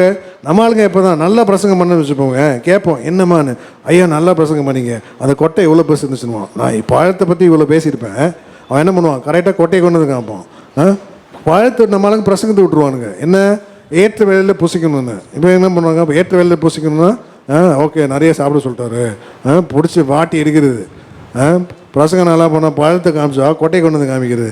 அப்போ அதனால தேவன் சொல்லுகிறார் சில வேலையில், லேவியராகமம் 26 வாசிங்க, 20 வாசிங்க, 26-20. உன் பலன் வீணாக போகக்கூடாது. உங்கள் பலன் விருதாவிலே செலவழியும், உங்கள் தேசம் தன் பலனையும் தேசத்தின் மரங்கள் தங்கள் கனிகளையும் கொடுக்க மாட்டாது. பாருங்க, உன் பலனை நீ வீணா விருதாவாக செலவழிக்க கூடாது. அதனால ஏசாயா 49:4 வாசிங்க, வீணும் விருதுவாக உன் பலத்தை நீ செலவழிக்க கூடாது. நாங்கள் கற்றுக் கொடுக்கறத நீங்க அப்படியே நீ கற்றுக்கொள்ளணும். பரிசுத்தாமே இடைப்படுகிறார். ஏசாயா 49:4. அதற்கு நான் விருதாவாய் உழைக்கிறேன், வீணும் வியர்த்தவுமாய் என் பலனை செலவழிக்கிறேன். அப்படின்னா இப்போ தேவனை இடைப்படுகிறார், வீணாகவும் பலத்தை. அதனால வாசிங்க நீதிமொழிகளில், ராஜகுமாரனே கேள், உன் பலத்தை நீ என்ன பண்ணு, ஸ்திரீகள் அநேக ஸ்திரீகள் இடத்தில் கொடாதே. கொடுக்க கூடாது. ஆண்டு என்ன அழகு கற்றுக் கொடுக்குறாரு பாருங்க. நீ அடுத்த உன் பலத்தை இழந்துடாத. வாசிங்க. நீதிமொழிகள் 31:2. என் மகனே, என் கர்ப்பத்தின் குமாரனே, என் பொருத்தனைகளின் புத்திரனே, ஸ்திரீகளுக்கு உன் பலனையும் ராஜாக்களை கெடுக்கும் காரியங்களுக்கு உன் வழியையும் கொடாதே. அதனால பாருங்க, என் அக்கிரமத்தினால் என் பலன் எப்படி போயிட்டு குறைந்து போயிட்டு. வாசிங்க சங்கீதத்தில் 31 சங்கீதத்தில். என் அக்கிரமம் ஏன் நீ அக்கிரமம் நல்லா நீங்கள் கற்றுக்கொள்ளுங்க. ஒரு வேதத்தில் அழகாக தெளிவாக இருக்குது. சுய புணர்ச்சி பண்ணக்கூடாது, ஆண் புணர்ச்சி பண்ணக்கூடாது. இவெல்லாம் பண்ணால் பரலோகமே கிடையாது. அதனால தான் உன் ஸ்திரீகள் இடத்துல உன் பலத்தை உலகத்தில் சொல்கிறான்ல, ஆசை இவ்வளோ நாள், அடுத்தது என்ன நாள், அந்த கர்மத்தை எடுத்துக்கு நம்ம சொல்லணும். இது 60 நாள், அது 90 நாள். அதனால் நீ உன் பலத்தை நீ இழக்கக்கூடாது. அதான் ஆண்டு சொல்கிறாங்க, என் அக்கிரமத்தின் நிமித்தம். வாசிங்க. சங்கீதம் 31:10. என் பிராணன் சஞ்சலத்தினாலும் என் வருஷங்கள் தவிப்பினாலும் கழிந்து போயிற்று. என் அக்கிரமத்தினாலே என் பலன் குறைந்து என் எலும்புகள் உலர்ந்து போயிற்று. ஆமென். அப்ப ஆண்டவர் நமக்கு கொடுக்கும் பலன் என்ன? காண்டாமருக்கு ஒத்த பலன் தேவன் நமக்கு கொடுக்கிறார். காண்டாமருக்கு சரீரத்திலேயே நமக்கு ஒரு பலன் தேவை. இப்போ நீங்களாம் பாருங்க, இந்த மதுரை திருச்சிலாம் போனீங்கன்னா பெரிய பெரிய மியூசியம்லாம் இருக்கும். வீரபாண்டிய கட்டபொம்மன் அவர் சுமந்த பட்டயம், கேடகம், அதெல்லாம் நம்ம ஆளுங்க தூக்கவே மாட்டானுங்க. நம்ம ஆளுங்க என்ன பண்ண முடியாது, தூக்கவே முடியாது. இப்போது கோயம்பேட்டில் ஒன்லியாக தான் இருப்பான் ஒருத்தன். இந்த 100 கிலோ மூட்டையை 100 கிலோ மூட்டையை ஒருத்தனே தூக்கிட்டு வருவான். நாங்களாம் ஊழியத்துக்கு போனால் அந்த மூட்டையை தூக்குறதுக்கு 4 பேர் தேவைப்படுது. அட்லீஸ்ட் 2 பேராவது தேவைப்படும். அவன் தனியாக தூக்க முடியாது. என்னால் தனியாக. அவன் எப்படி என்ன பண்ணுறான், எப்படி சரீரத்தில் எப்படி பலன் இருக்குது பாருங்கள். ஒரே மூட்டை ஒருத்தன் தூக்குறான். ஊழியத்தில் ஒரே மூட்டையை ஊழியக்காரங்க 4 பேர் தூக்குறாங்க. கேட்கறதுக்கு அவலட்சணமா இல்லை. 4 பேர் நீ இப்படி அந்த இப்படி இங்கே இப்படி இது இப்படி தூக்க வேண்டியதாக இருக்குது. அதாவது சரீரத்தில் ஒரு பலன், ஆரோக்கியமான சரீரம் தேவை. ஆனால் தான் தேவன் இடைப்படுகிறார். மோசே எத்தனை வருஷம் வரைக்கும் வாழ்ந்தார் சொல்லுங்கள்? 120 வயசு. மோசையை பற்றி வரீங்க. மோசை ஆண்டு சொல்கிறவர், என் கண் இன்னும் மங்கலை, அதே பலன் எனக்கு இருக்குது. மோசைக்கு எப்படிப்பட்ட பலன்? வாலிபன் போல பல யுத்தங்களை செய்து கொண்டு வருகிறான். ராஜ்யங்களும் தேசங்களும் அலறுது மோசையை பார்த்து. ஏன்? மோசையோட பலன் குறையவே இல்லை. மோசையோட பலத்தை குறைச்சது வேற யாருமே இல்லை, நீங்கள் தான். நீங்கள் கேட்குறீங்களே, எல்லாம் நீங்கள் தான். மோசையோட பலத்தை குறைச்சது வேற யாரும் குறைக்கல. வீட்டில் கூட அவருக்கு பிரச்சனை இல்லை. பிரச்சனையே நீங்கள் தான். நல்லவங்க. வாசிங்க. உபாகம் 34:7. மோசே மரிக்கிற போது 120 வயதா இருந்தான். அவன் கண் இருளடையும் இல்லை, அவன் பலன் குறையவும் இல்லை. ஆமென். அப்போ தேவன் இடைப்படுகிறார். இந்த காலையில் நீ உனக்கு வியாதி இல்லை, நீ உனக்கு ஒரு பலவீனம். ஒரு நாள் தேவன் வியாதியை கொடுக்கல. இந்த பலவீனத்தை மேற்கொள்ளும்படி தேவன் உனக்கு ஒரு புது பலத்தை கொடுக்கிறார். காண்டாம இருக்கு அபிஷேகத்தில் வரும் ஒரு புது பலன். நல்லா நீ கற்றுக்கொள்ளணும். வாயை திறந்து பேசதான் தெரில, என்ன பண்ணலாம்? வாயை திறந்து ஸ்தோத்திரம் சொல்லலாம்ல. 1 மணி நேரம் ஜெபிக்க முடியல. ஏன் ஜெபிக்க முடியல? அவ்வளோ இருக்குது உள்ள, சரக்கு இல்லை. சரக்கெல்லாம் தூக்கி நீ வெளியே வை. இந்த புதிய வருஷத்தில் 1 மணி நேரம் கூட ஜெபிக்கலாம். தேவன் இந்த புதிய வருஷத்தில் ஒரு புதிய காரியத்தை தேவன் செய்ய மாட்டார். 1 மணி நேரமாவது ஜெபிக்கணும். ஜெபிக்காத பட்சத்தில் தேவன் என்ன பண்ணுவார் சொல்லுங்கள்? உள்ளூர்லேயே ஓணாம் பிடிக்க எங்கள் அப்பா சொல்லுவார். அப்பப்போ உள்ளூர்லேயே ஓணாம் பிடிக்க வக்கில் வெளியூரில் போய் யானை பிடிக்கிறானோ எங்கள் அப்பா அப்படியே காரி துப்பார். ஐயா நான் வெளியூர் போகிறேன். அப்போ என்னடா உள்ளூரில் நல்ல வேலை இருக்கு, நீ உள்ளூர்லேயே ஓணாம் பிடிக்கலடா, வெளியூரில் போய் என்ன பண்ண முடியும் சொல்லுங்கள்? நமக்கு சம்பாதிக்கிற காசு நமக்கு போதுமா? 10 தான் சொல்லுங்கள். ஆண்டவரே எனக்கு புதிய வாசல்கள், எனக்கு ஒரு புதிய உயர்வு, எனக்கு சிறையிருப்பெல்லாம் மாறணும், எல்லாமே சொல்கிறேன், நல்லது தான். ஆனால் ஒரு புது பலன் தேவை. ஆனால் 120 வயசு. மோசையை பற்றி வாசிச்சிட்டிங்களா? அப்போ ஓகே. அப்போ காலேப் என்ன சொல்கிறாரு? அன்றைக்கு இருந்த பலன் எனக்கு இன்னும் இருக்குது. காலேப் சொல்கிறாரு பாருங்க, என்ன அன்றைக்கு இருந்த பலன். காலேபுக்கு எத்தனை வயசு தெரியுமா சொல்லுங்கள்? எத்தனை வயசு? முதல் செவசுக்கெல்லாம் சொல்லக்கூடாது. காலைக்கு 85 வயசு. காலேப் என்ன சொல்கிறாரு? அந்த மலை தேசத்தை எனக்கு குரு, நான் யுத்தம் பண்ணி அதை என்ன பண்ணுறேன், அதை கைவசப்படுத்துக்கிறேன், சுதந்திரத்துக் கொள்கிறேன். என்ன பண்ணான்? யுத்தம் பண்ணி ஜெயிச்சுட்டான் பாருங்க. அவனுக்கு என்ன பலன்? அப்போ உள்ள பலன் அதே பலன் இருக்கு. வாசிங்க வேகமா. யோசுவா 14:10. இப்பொழுதும் இதோ கர்த்தர் சொன்னபடியே என்னை உயிரோடு காத்தார். இஸ்ரவேல் வனாந்தரத்தில் சஞ்சரிக்கையில் கர்த்தர் அந்த வார்த்தையை மோசேயோடு சொல்லி, இப்பொழுது 45 வருஷம் ஆயிற்று. இதோ இன்று நான் 85 வயது உள்ளவன். மோசே என்னை அனுப்புகிற நாளில் எனக்கு இருந்த அந்த பலன் இந்நாள் வரைக்கும் எனக்கு இருக்கிறது. பாருங்க, அந்த பலன் இந்நாள் வரைக்கும் எனக்கு இருக்கிறது. யுத்தத்திற்கு போக்குவரத்துமா இருக்கிறது. யார் யுத்தத்துக்கு 85 வயசு யுத்தத்துக்கு போக்குவரத்து அப்படின்னா, இன்னைக்கு நான் ஜெபிக்கிறேன், என்னோட வாங்க முழங்கால நிற்கலாம். எத்தனை பேர் நிற்பாங்க சொல்லுங்க? முழங்கால நிற்கிறதுக்கு பலன் இருக்கா? உன் யுத்தமே அதுதான். நீ எத்தனை மணி நேரம் நீ முழங்கால நிற்கிற? வாசிங்க. அப்புறம் யுத்தத்துக்கு போக்குவரத்துமாய் இருந்ததற்கு அப்பொழுது எனக்கு இருந்த பலன் இப்பொழுதும் எனக்கு இருக்கிறது. ஆமென். அப்போ இடைப்படுகிறான் பாருங்க, அப்பொழுது இருந்த பலன் இப்பொழுதும் எனக்கு இருக்குது. அப்போ வாக்குத்தத்தம் என்ன சொல்லுது? கர்த்தருக்கு பயந்தவர்கள் மேல் நீதியின் சூரியன் அவர் செட்டைகளின் கீழ் ஒரு ஆரோக்கியம் இருக்கும். அவர்கள் எப்படி வருவாங்க? வெளியே புறப்பட்டு எலும்பு கூடாய் வெளியே புறப்பட்டு வருவார்கள். அப்படியே சொல்றாரு. வாசிங்க, எப்படி உனக்கு என்ன பலன் இருக்கு? என்ன பலன் இந்த காலவில் சரீரத்தில் ஒரு ஆரோக்கியம் இருக்கணும். வாசிங்க. அதனால தான் அநேக பேர் பாருங்க, இன்னையோ இவ்வளோ பலவீனமாக இருக்க. இல்லை நான் ஆவியில் பலமாக இருக்கேன் அப்படின்னு. நான் யாரையும் பரியாசம் பண்ணல. நீ சொல்கிற நீ நாளைக்கே செத்து போயிட்டீங்கன்னா என்ன பண்ணுறது? இப்போ ஆவியில் பலமாக இருக்கிறதுக்கு அடையாளமே சரீரம் பலமாக இருக்கணும். அப்போ தானே நம்ப முடியும். அப்போ இல்லாத பட்சத்தில் என்ன பண்ண முடியும்? அதனால தான் தேவன் சொல்கிறார், பலப்படு. இந்த புதிய வருஷத்தில் தேவன் கிட்ட ஒரு புதிய பலத்தை பெற்றுக்கொள்ளணும். அப்போது காண்டம் இருக்கிறதுக்கு ஒத்த பலன் என்பது அபிஷேகத்தில் மூலமாய் வருகிற பலன் தான் காண்டம் இருக்கிறதுக்கு ஒத்த பலன். ஊழியம் பண்ணுறவங்களாம் நல்லா கற்றுக்கொள்ளுங்க. ஊழியம் பண்ணுறவங்களாம் கை தூக்குங்க. யாரெல்லாம் ஊழியம் பண்ணுறா? நல்லா கை தூக்குமா? கை தூக்கு. நல்லா தான் கை தூக்கு. என்ன பண்ண? நல்லா தூக்கு. தலைக்கு மேலே கை தூக்கு. தேவன் யூதய மொழியில் கை தூக்கிறதுக்கு ஒரு வார்த்தை ஒன்று மறந்துட்டேன். அதான் கையெடுப்பு, ஒரு அண்டிபலியம். கையெடுப்புனா என்ன? ஒரு அண்டிபலி. நீ கையை தூக்கி 1/4 மணி நேரம் நீ ஜெபிச்சிட்டேன்னு வச்சுக்கோ. ஃபஸ்ட்டு ப்ராக்டிஸ் பண்ணோம். 1/4 மணி நேரம் கையெல்லாம் பிச்சுக்கோம்ல. அப்புறம் 1/2 மணி நேரம், 3/4 மணி நேரம். ஆண்டவர் இப்போ இந்த சின்ன பிள்ளை உட்காந்துருக்குல்ல, அப்பா அப்போ நீ சின்ன பிள்ளையாக மாறிட்டேன். நீ கையை தூக்கினா ஏசப்பாவனை தூக்கிடுவார். அதான் ஒரு அந்தி பலி. நீ கையை தூக்கி ஜெபிக்க பழகிருக்கியா? நீ கையை தூக்கி ஜெபிச்சு பாரு, ஆண்டு பட்டுன்னு பதில் கொடுப்பாரு. பட்டுன்னு முழங்கால் மாதிரி. அது ஒரு அவ்வளோ பலன். கையெடுப்பு ஒரு அந்தி பலி. நீ கையை தூக்கி ஜெபிக்க. அதனால கை தலைக்கு மேலே கை தூக்கு. யாரெல்லாம் ஊழியம் பண்ணுறீங்க? 1 2 கை தூக்குங்க. 3 4 5 6 7 8 என் மனைவி கை தூக்கு. ஊழியம் பண்ணுறாங்க. தூக்கு. 10 11 12 15 பேர் இப்போ ஊழியம் பண்ணுறாங்க. என்ன பண்ணணும்? ஊழியம் பண்ணுறாங்க. குறைஞ்சது 1 மணி நேரமாவது வைத்திருக்கணும். நீ 1 மணி நேரம் ஜெபிக்கலான்னு ஊழியம் நீ பண்ணாத. உனக்கு அது கண்ணியாக மாறிவிடும். உனக்கு தான் அது கண்ணியாக மாறிவிடும். 1 மணி நேரம் ஜெபிக்காத பட்சத்தில் ஊழியம் செய்யக்கூடாது.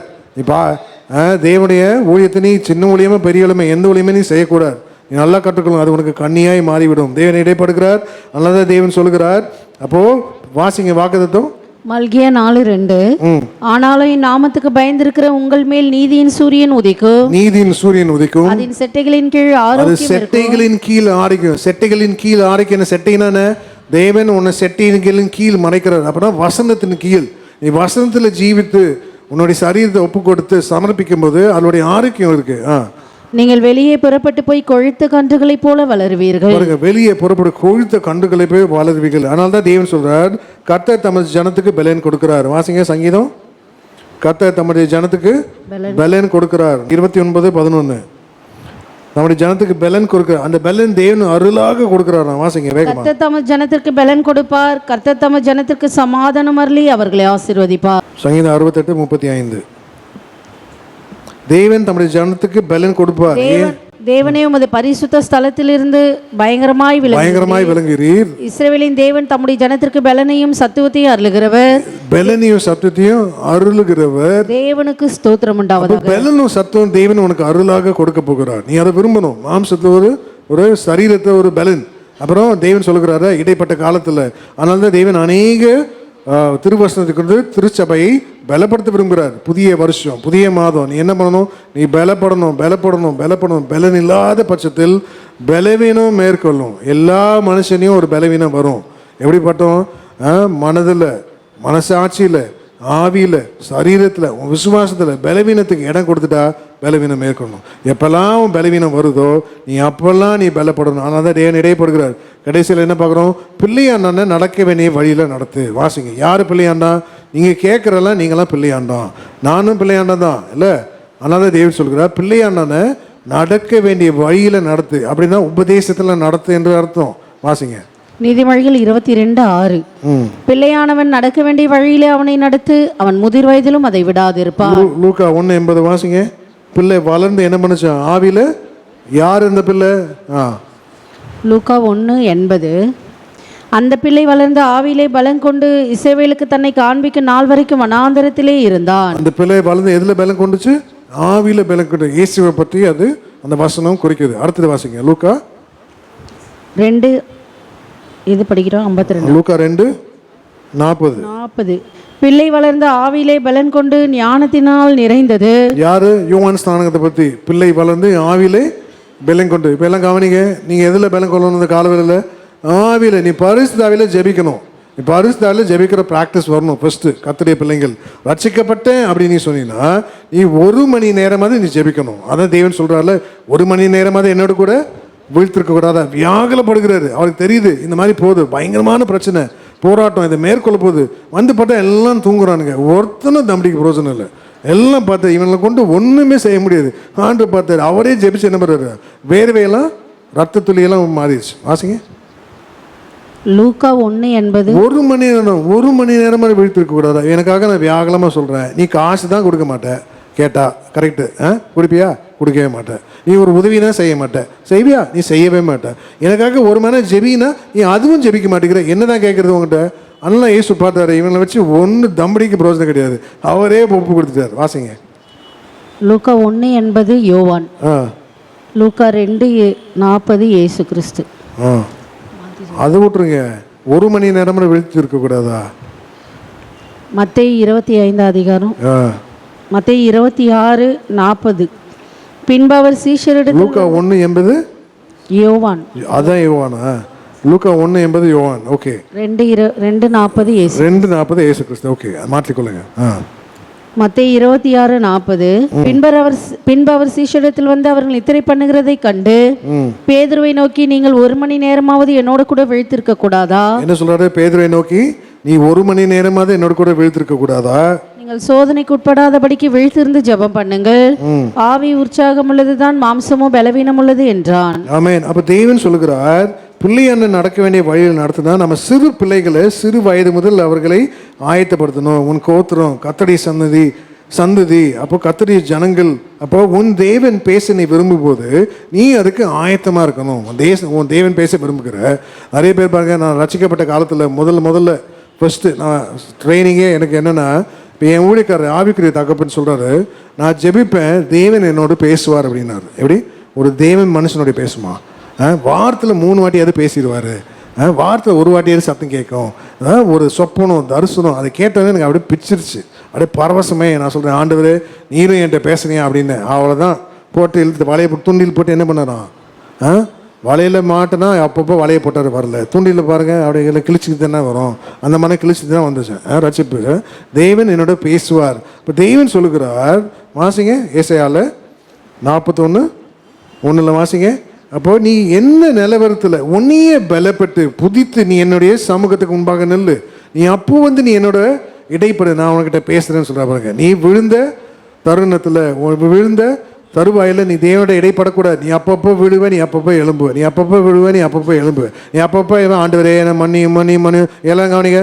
சோத்திரம் ஆண்டவரே ஏசப்பா பந்திக்கு முன்னாடி மன்னிச்சிரியா, உன் பாத்துக்கு கொடுக்குற அப்பமே பார்த்தாரு. பிறகு 10 பாக்கெட் பிரெட் வாங்கிட்டு வரணும், கொடுக்குற அப்பம் எங்கே பார்த்தோம்? நீ பண்ணுற ஆட்டக்காசத்துக்கு 1 கப் 1 லிட்டர் ரசம் கொடுக்கணும். சோத்திரம் நீ பண்ணுறதெல்லாம் பண்ணிட்டு ஆண்டுகிட்ட இருந்து இஞ்சி கேஷன் கேட்டால் பண்ணுற ஆட்டக்காசெல்லாம் பண்ணிட்டு சோத்திரம் நீ பண்ணுற பாட்டுக்கு பாருங்க. அதனால தான் நான் பெரிய அப்பம் பிக்கமாக பெருசாக எடுப்பேன். எல்லாம் நோட்டீஸ் பண்ணிக்கிங்களா? பண்ணுற ஆட்டக்காசத்துக்கு அப்பம் பத்தலை, நீ பண்ணுற கட்டத்துக்கு ரசம் பத்தலை, என்ன பண்ணுறது? நீங்கள் வந்து ஆண்டுகிட்ட இஞ்சி காசு கேட்கலாமா? நீ வா, அட்டில் நம்பர் 1 அட்டில் நம்ம ஆளுங்கள்லாம் இருக்கானுங்க. யார்?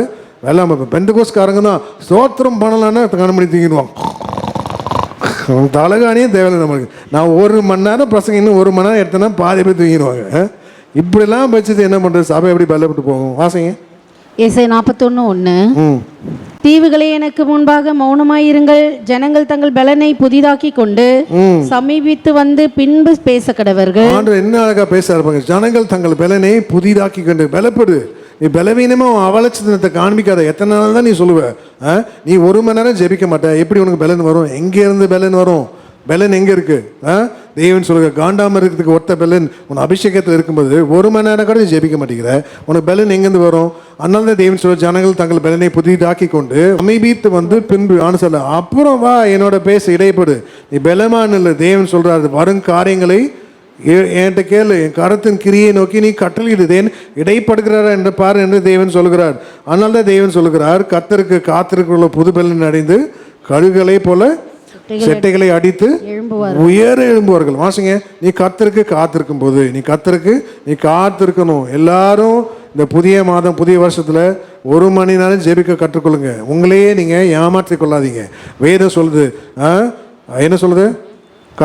நாட்கள் பொல்லாதவைகளானது காலத்தை பிரயோஜனம். ஒரு மனுஷனுக்கு கொடுக்கப்பட்ட இடைப்பட்ட காலங்கள் தான் என்ன பண்ணுறாங்க? நல்ல கிருபை, நல்ல அபிஷேகம், நல்ல வசதி வாய்ப்பு, நல்ல நிறைவாக எல்லாம் இருக்குது. நீ அதை என்ன பண்ணுற? உதாசனப்படுத்துகிற. நீ இப்போ ஜெபிக்காத பட்சத்தில் தேவன் காலம் போயிடும், ஜெபிக்க முடியாத காலம் வரும், வேதத்தை வாசிக்க முடியாத காலங்கள் வரும். நீ தேவனுக்காக அப்போ நீ பிரயாசப்படுவ, உன் சரீரத்தில் பலன் இருக்காது, ஆண்டருக்காக ஓடலான்னு அப்போ இருக்காது. உனக்கு ஒன்றும் பண்ணாம நீயே கிழவி ஆகிட்ட. உனக்கு ஒன்று ஆண்டு என்ன சொல்ல மாட்டாரா? நீயே கிழவன் ஆகிட்ட. உனக்கு ஒன்று ஆண்டு என்ன சொல்லுவார்? ஒன்றை கூட்டு தெருவு பிரசங்கம் போனால் ஒன்றை வர நாங்கள் சுமக்க வேண்டியதாயிரும். ஆண்டு நீ அப்போ இங்கேயே உட்காந்துருந்தவர், நீங்களாம் வர வேண்டாம், நீங்களாம் அங்கேயே ஊருங்க, நீங்களாம் பராக்கிரமசாலிகள்னு சொல்லிடுவார் அந்த வயதான காலத்தில்.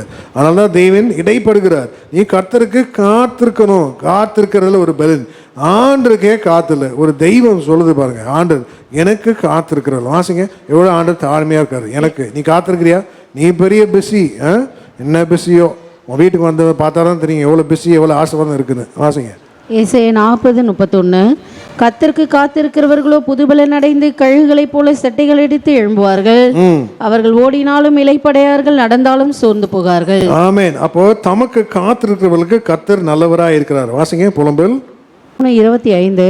தமக்கு காத்திருக்கிறவர்களுக்கு, தம்மை தேடுகிற ஆத்துமாவுக்கும் கர்த்தர் நல்லவர். அப்போ தேவனுக்காக காத்திருக்கிற அனைவரும் பாக்கியவான்கள் என்று வேதவசனம் சொல்லுது. வாசிங்க, ஏசாயா 30 அதிகாரத்தில் தேவனுக்காக காத்திருக்கிற அனைவரும் யாரு? பாக்கியவான்கள். மலை பிரசங்கத்தை படிப்பாங்க, பாக்கியவான் பாக்கியவான் பாக்கியவான். நியாயப்பிரமாணம் மாதிரி இந்த பாக்கியவான் மலை பிரசங்கத்தை வீட்டில் இருக்கும், ஒட்டி இருக்கும், பார்த்தீங்களா?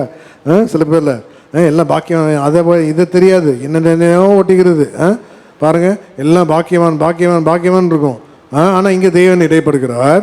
கர்த்தருக்கு காத்திருக்கிறவர்களோ பாக்கியவான்கள். 30:18. ஏசாயா 30:18. ஆனாலும் உங்களுக்கு இறங்கும்படி கர்த்தர் காத்திருப்பார். தேவன் இறங்கும்படி தேவன் காத்திருக்கிறார். கேட்கவே இல்லை, தேவன் ஆண்டு காத்திருக்கிறாராம். என் பிள்ளையை நான் உயர்த்தணும், என் பிள்ளையை ஆசீர்வதிக்கணும், என் பிள்ளையை சிறையிருப்பை மாற்றணும், ஒரு புதிய மாசுகள் திறக்கணும், என் பிள்ளைக்கு ஒரு சுகத்தை கொடுக்கணும். தேவன் காத்திருக்கிறாரு. ஆனால் நீ என்ன பண்ணுற? நீ 1 மணி நேரம் காத்திருக்க மாட்ட, அவ்வளோ பிஸி நீ. அதனால தான் ஒரு பிரசங்கர் துறப்பெல்லாம் அவ்வளோ பிஸி, ஒரு கூட்டத்துக்கும் வர கிடையாது. அப்படிப்பட்ட நம்ம சபையில் எல்லாம் ரொம்ப பெரிய கோடீஸ்வரங்க ஒன்றும் இல்லை, எல்லாம் இன்னும் பிச்சைக்கார பயல்களாகவே இருக்காங்க. அப்படி என்ன சொல்லிட்டாரு? மைக்லேயே சொல்லிட்டாரு, எல்லாம் இன்னும் பிச்சைக்கார பயல்களாகவே இருக்கானுங்க. எவனும் பார்த்தா எவனும் அவ்வளோ பிஸின்றானுங்க. நான் கல்லாப்பட்டி நரம்பவே மாட்டேங்குது. இவங்களை வச்சு என்ன பண்ணுறது? எப்படி பேச இப்படிலாம் பேசினா இப்போ நாங்கள் பேசினா சார், நீங்கள் வரீங்களா சர்ச்சுக்கு? சபைக்கு வரீங்களா? நீங்கள் இப்படிலாம் பேசினா சொல்லுங்கள். ஆண்டர் அதான் அப்போவே சொன்னார். வாசிங்க, ஆனாலும் உங்களுக்கு இறங்கும்படி கர்த்தர் காத்திருப்பார். தேவன் காத்திருப்பார். உங்கள் மேல் மனதுருகும்படி எழுந்திருப்பார். கர்த்தர் நீதி செய்கிற தேவன், அவருக்கு காத்திருக்கிற அனைவரும் பாக்கியவான்கள். தேவன் நீதி செய்கிற தேவன், அவர் காத்திருக்கிற அனைவரும் பாக்கியவான்கள். எப்படி காத்திருக்கணும்? ஒரு ஜாமக்காரன் விழித்திருக்கிறதை போல நீ தேவனுக்காக காத்திருக்கணும். வாசிங்க, 130 சங்கீதத்தில் ஜாமக்காரன் விழித்திருக்கிறத போல நீ காத்திருக்கணும். யாரு ஜாமக்காரன்? ஜாமக்காரன் வாட்ச்மேன். யார் வாட்ச்மேன்? நீ ஆயத்தமா. ஏன்? அதான் பார்த்தா முதல் ஜாமம், 2ஆம் ஜாமம், 3ஆம் ஜாமம், 4ஆம் ஜாமம் தேவன் பிரிக்கிறார். முதல் ஜாமம் என்பது என்ன? 6லேருந்து 9. 2ஆம் ஜாமம் என்பது என்ன? 9லேருந்து 12. 3ஆம் ஜாமம் என்பது 12லேருந்து 3. 4ஆம் ஜாமம் 3லேருந்து நீ எந்த ஜாமத்தில் நீ எழுந்திருக்க விழித்திருக்கிற? விழித்திருந்து நீ காத்திருக்கணும். தேவன் இடைப்பட்ட ஜாமக்காரனை போல ஆண்டு கட்டுப்படுறார். அதனால தான் 3ஆம் ஜாமத்தில் தேவன் உன் வெறுமையாக இருக்க படகை நோக்கி இயேசு கப்பலில் கடல் மேலேயே நடந்து வருகிறார். ஏன்? என் பிள்ளைங்க தத்தளிக்குது. 3ஆம் ஜாமம்னா 3 மணிலேருந்து 6 மணிக்குள்ளே, 3 மணிலேருந்து 6 மணிக்குள்ளே. அதுக்கு 6 மணிக்கு எழும்பக்கூடாது. 3 மணிக்கு 4 மணிக்கு எழும்பி 5 மணிக்குள்ளே எழும்பி ஜெபிக்கணும். இதான் 3ஆம் ஜாபம். அவர்களுக்கு தேவன் ஆயத்தமாக வருகிறார். வெறுமையாக இருக்கிற உன் படகை நோக்கி இயேசு வருவார். வாசிங்க, என்ன வசனம் சொன்னீங்க? 130 சங்கீதம், சங்கீதம் 130 5:6. சங்கீதம் 130:5-6. கர்த்தருக்கு காத்திருக்கிறேன், என் ஆத்துமா காத்திருக்கிறது, அவருடைய வார்த்தையை நம்பி இருக்கிறேன். எப்பொழுது விடியும் என்று விடிய காலத்துக்கு காத்திருக்கிற ஜாமக்காரரை பார்க்கிலும் அதிகமா என் ஆத்துமா ஆண்டவருக்கு காத்திருக்கிறது. ஜாமக்காரரை போல் நீ காத்திரு. நீ காத்திருக்கிறியா? உனக்கு அந்த விழிப்புணர்வு ஆவி இருக்கா? உற்சாக ஆவி இருக்கா? உன் பிரதிஷ்டையை புதுப்பிக்கிறியா? நீ கால வேலை தேவனை இடைப்படுகிறார். ஏன்? ஒரு பக்தி வைராக்கியம், அதே கையெடுப்பு, அதே பிரதிஷ்டை, அதே வைராக்கியம், அதே தேவனுக்காக ஒப்பு கொடுக்கறது, அதே தேவனுக்காக வாழல சாகிறதுக்கு. அவன் சொன்னான், தேவனை இந்த ஒரு விஷயம் என்னை பலப்படுத்தும். கிறிஸ்து எனக்கு ஜீவன், சாவு எனக்கு ஆதாயம். அதனால தான் சங்கீதம் 37:34 வாசிங்க. சங்கீதம் 37:34. நீ கர்த்தருக்கு காத்திரு, நீ அவருடைய வழியை கைக்கொள். ஆண்டு சொல்ல அழகா கற்றுக் கொடுக்குறா பாருங்க. வாசிங்க. சங்கீதம் 37:34. நீ கர்த்தருக்கு காத்திருந்த அவருடைய வழியை கைக்கொள், அப்பொழுது நீ பூமியை சுதந்தரித்துக் கொள்வதற்கு அவர் உன்னை உயர்த்துவார், துன்மார்க்கர் அறுப்புண்டு போவதை நீ காண்பாய். எல்லாம் நீ பாப்ப, தேவன் உன்னை உயர்த்துவார். யாரெல்லாம் உனக்கு எதிராக நிற்கிறானோ துன்மார்க்கன் அறுப்புண்டு போக உன் கண்கள் காணும். தேவன் எல்லாம் வாக்குதத்தெல்லாம் ஆமென்றும் ஆமென்றும். வாசிங்க ஏசாயா 51:1. அப்போ தேவன் சொல்லுகிறார், இந்த காலவேளை எலும்பு எலும்பு பெலன்கொள், எலும்பு எலும்பு பெலன்கொள், பெலன்கொள். நீ எழும்பணும். எப்போ எழும்பணும்? உன் தூசியை உதறி விட்டு நீ எப்போ தூசியை உதறி நீ எப்போ எழும்பி நீ எப்போ பலன் கொண்டு. இப்போ தேவன் எப்போ உனக்கு புதிய வாசல்கள் திறந்து தேவன் எப்படி தம்முடைய ஜனத்தை ஆசீர்வதிக்க. நீ 1 மணி நேரம் விழித்திருக்காத பட்சத்தில் ஒரு நாளும் சபை பலப்படாதுங்க. அப்போ பலப்படாத சபை என்ன பண்ணுங்க, பேசுகிறானோ கேட்குறீங்கன்னு நம்ம விழித்தில்லைன்னா நம்ம தேவன் வரும்போது ஆயத்தமாய் நம்ம போக மாட்டோம். நல்லா நீ கற்றுக்கொள்ளு. ஃபஸ்ட்டு உனக்கும் தேவனுக்கும் ஒரு உறவு உண்டு. என்ன உறவு? ஃபஸ்ட்டு தேவன் அழைக்கிறார். தேவன் எப்படிப்பட்டவர்? பரிசுத்தமான தேவன். அவரோட உறவுக்கு நம்ம சரீரம் பலவீனம், அநேக அசுத்தங்கள் நிறைந்திருக்கு. இதை நீ பரிசுத்தமாக நீ மாற்ற விரும்பணும். தேவன்கிட்ட ஒரு ரிலேஷன்ஷிப் இல்லை, புருஷன் மனைவி இல்லை. நல்லா பாருங்க, மனைவி என்ன எதிர்பார்க்குறா? என் புருஷன் என்ன புரிஞ்சுக்கொள்ளணும், என்னை போல மாறணும். புருஷன் என்ன பண்ணுறா? அவன் என்ன புரிஞ்சுக்கொள்ளணும், அவன் என்ன போல மாறணும். அப்போ ஏசு எப்படிப்பட்டவர்? அவர் விரும்ப மாட்டாரா? என் மகன் என் பிள்ளை என்ன போல மாறணும், என்ன போல பரிசுத்தமாகணும். இதெல்லாம் நீ பட்டியலில் நீ உன் நினைவில் கொண்டு வரும்போது தான் தேவன் உனக்கு ஒரு புதிய வாசல் வைப்பார். அதனால தான் தேவன் சொல்கிறார், எலும்பு எலும்பு பெலன்கோல். வாசிங்க ஏசாயா 51:9. எழும்பு எழும்பு பெலன்கோல், கர்த்தரின் புயமே, முந்தின நாட்களிலும் பூர்வ தலைமுறையிலும் எழும்பினபடி எழும்பு. எழும்பின பூர்வ நாட்கள் எழும்பினபடி எழும்பு. ராகாப்பை துண்டித்ததும் வலு சர்ப்பத்தை வதைத்ததும் நீதான் அல்லவோ? நீ தானே ராகாப வலு சர்ப்பத்தை துண்டித்தது யார்? நீ தான். தேவன் இடைப்படுகிறார், நீ தான். அப்போ தேவன் சொல்லுகிறார், நீ எழும்பணும். எதற்காக நமக்கு ஒரு பலன் தேவை? இப்போ மாம்சத்தோடும் ரத்தத்தோடும் நமக்கு போராட்டங்கள் இல்லை. வான மண்டங்களில் உள்ள பொல்லாத ஆவியும் சேனைகளோட ஒரு போராட்டம் உண்டு. நீ நல்லா நீ கற்றுக்கொள்ளணும். கர்த்தருடைய பிள்ளைகள் எதற்கு நம்ம போராட்டம்? வாசிங்க. மாம்சத்தோடும் ரத்தத்தோடும் என்ன? எபேசியர் 6:12. ஏனெனில் மாம்சத்தோடும் ரத்தத்தோடும் அல்ல, துரைத்தனங்களோடும் அதிகாரங்களோடும். மாம்சம் என்ன? எல்லாம் கவனிங்க. புருஷமா இருக்கலாம். உங்கள் மாம்சம் யாரு? வைஃப். உங்கள் வைஃபோட போராட்டம் இல்லைன்ட்டார். இப்போ நம்ம ஸ்திரீகளுக்கு வருவோம். நீங்கள் ஸ்திரீகளை உங்கள் புருஷ மாம்சனை யார்? உங்களுக்கு ஹஸ்பண்ட். உன் புருஷனோட பிரச்சனையே இல்லைமான்ட்டார். அதனால மாம்சத்தோட போராட்டம் இல்லை. அடுத்தது யார் ரத்தம்? அவனுடைய பிள்ளைங்கள் தான் ரத்தம். நீ தாவீது மாதிரி இருந்தால் அப்சலோம் மாதிரி ஆண்டவர் பிள்ளையை கொடுத்துருவார். நீ தாவீது மாதிரி இல்லைன்னா அப்சலோம் மாதிரி பிள்ளை வராது. Very good. மாம்சத்தோட ரத்தத்தோடு நமக்கு போராட்டம் இல்லை. துரைத்தனங்களோடும் அதிகாரங்களோடும், துரைத்தனங்களோடும் அதிகாரங்களோடும், பிரபஞ்சத்தின் அந்தகார லோகாதிபதிகளோடும், வான மண்டங்களில் பொல்லாதாவின் சேனைகளோடும் நமக்கு போராட்டம் உண்டு. எங்களுக்கு போராட்டமே ஆளுக்கு ஜனங்களே கிடையாது. எங்களுக்கு நான் பாசத்தை இப்போ தான் பேசிகிட்டு இருந்தேன். எங்களுக்கு போராட்டமே யார்? எங்களுக்கு விரோதமாக சூனியம் செய்கிறவன், மாந்திரிகை கட்டுறவன். அன்றைக்கி ஒரு ஊழியக்காரர் பேய் ஓட்டினாராம். இந்த சாட்சி சொன்னான்னு தெரில. ஏய் நான் யார் தெரியுமான்னு பேய் பேசினான் ஊழியக்காரை பார்த்து. நான் யார்? நான் கேரளா பேயின்னு சொல்லிச்சான். பேய்க்கு ஒரு டைட்டில் வச்சுருக்கு. நான் யார்? நான் கேரளா பேய். நான் கேரளாவுக்கு அவ்வளோ வல்லமையா? பேய் சொல்லுதுங்க ஊழியக்காரை பார்த்து, ஏய் நான் யார் தெரியுமா? நான் கேரளா பேய். உன்னை பார்த்து சொன்னால் என்ன பண்ணுறது? எங்களுக்கு பிரச்சனையே மனுஷங்களோடய கிடையாது. எவனா எதாவது ஏவி விடுறது பிரச்சனையே கிடையாது.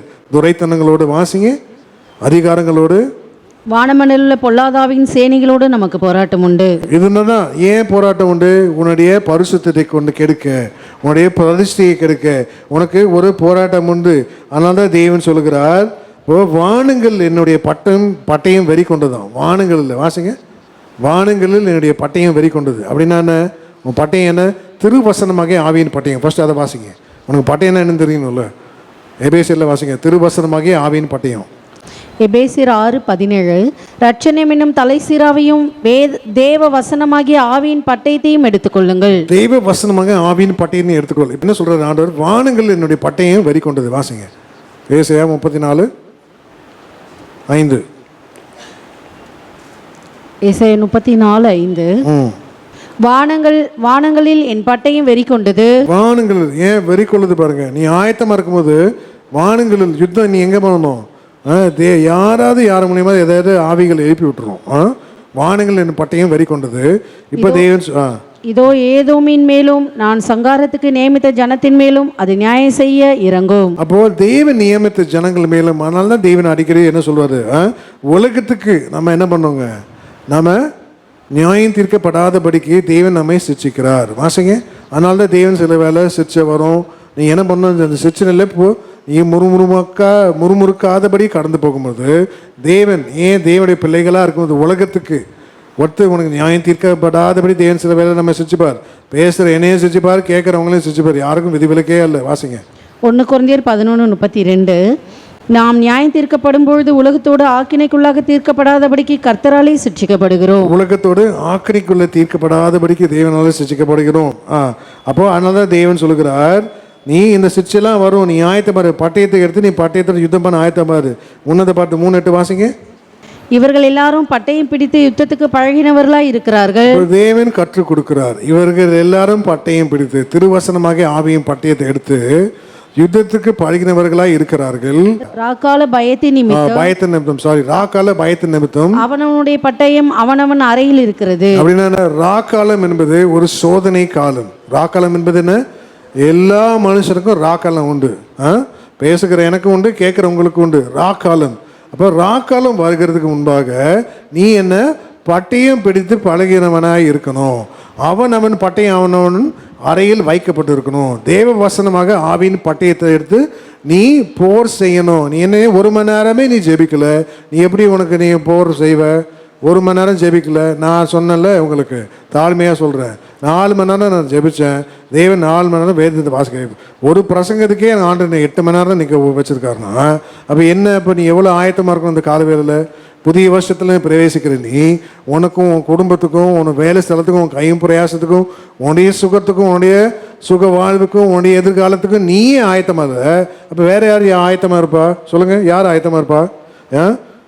ஆண்டுகிட்ட முட்டி மோதி பிரசங்கத்தை ஆயத்தப்படுத்தி வந்தால் 1 மணி நேரம் கூட ஜெபிக்கலாம்னா இப்போ என்ன பண்ணுறது? அதனால தேவன் எனக்கு சொல்லியிருக்காரு, புதிய வருஷத்தில் புது வாசல்களை திறக்க போகிறாராம். இப்படியே நீங்கள் பண்ணிங்கன்னு வச்சுக்கோங்க, புதிய வாசல் புதிய சபைக்கு ஆண்டுகளை கொண்டு போயிடுவார். நீங்கள் நல்லா என்ன பண்ணணும்? ட்ரெயின்.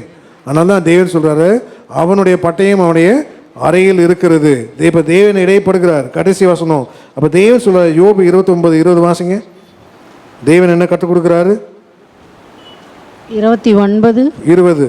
மகிமை என்னில் செழித்தோங்கி என் கையில் உள்ள என் வில் புதுபலன் கொண்டது. என் மகிமை என்னில் செழித்தோங்கி என் கையில் உள்ள என் வில் புதுபலன் கொண்டது. வில் எதுக்கு? எதற்காக வில்? வில்லுன்னா என்ன? வில்லுன்னா என்ன? போ அண்ட் ஆரோ. வில் இருந்தால் கையில் அம்பு இருக்கும். எதற்காக? குறி பார்த்து நீ விடுக்கிறதுக்கு தான் வில். எதை குறி பார்த்து விடணும் சொல்லுங்கள், கற்றுக் கொடுக்கணும். எதை குறி பார்த்து நீ விடணும்?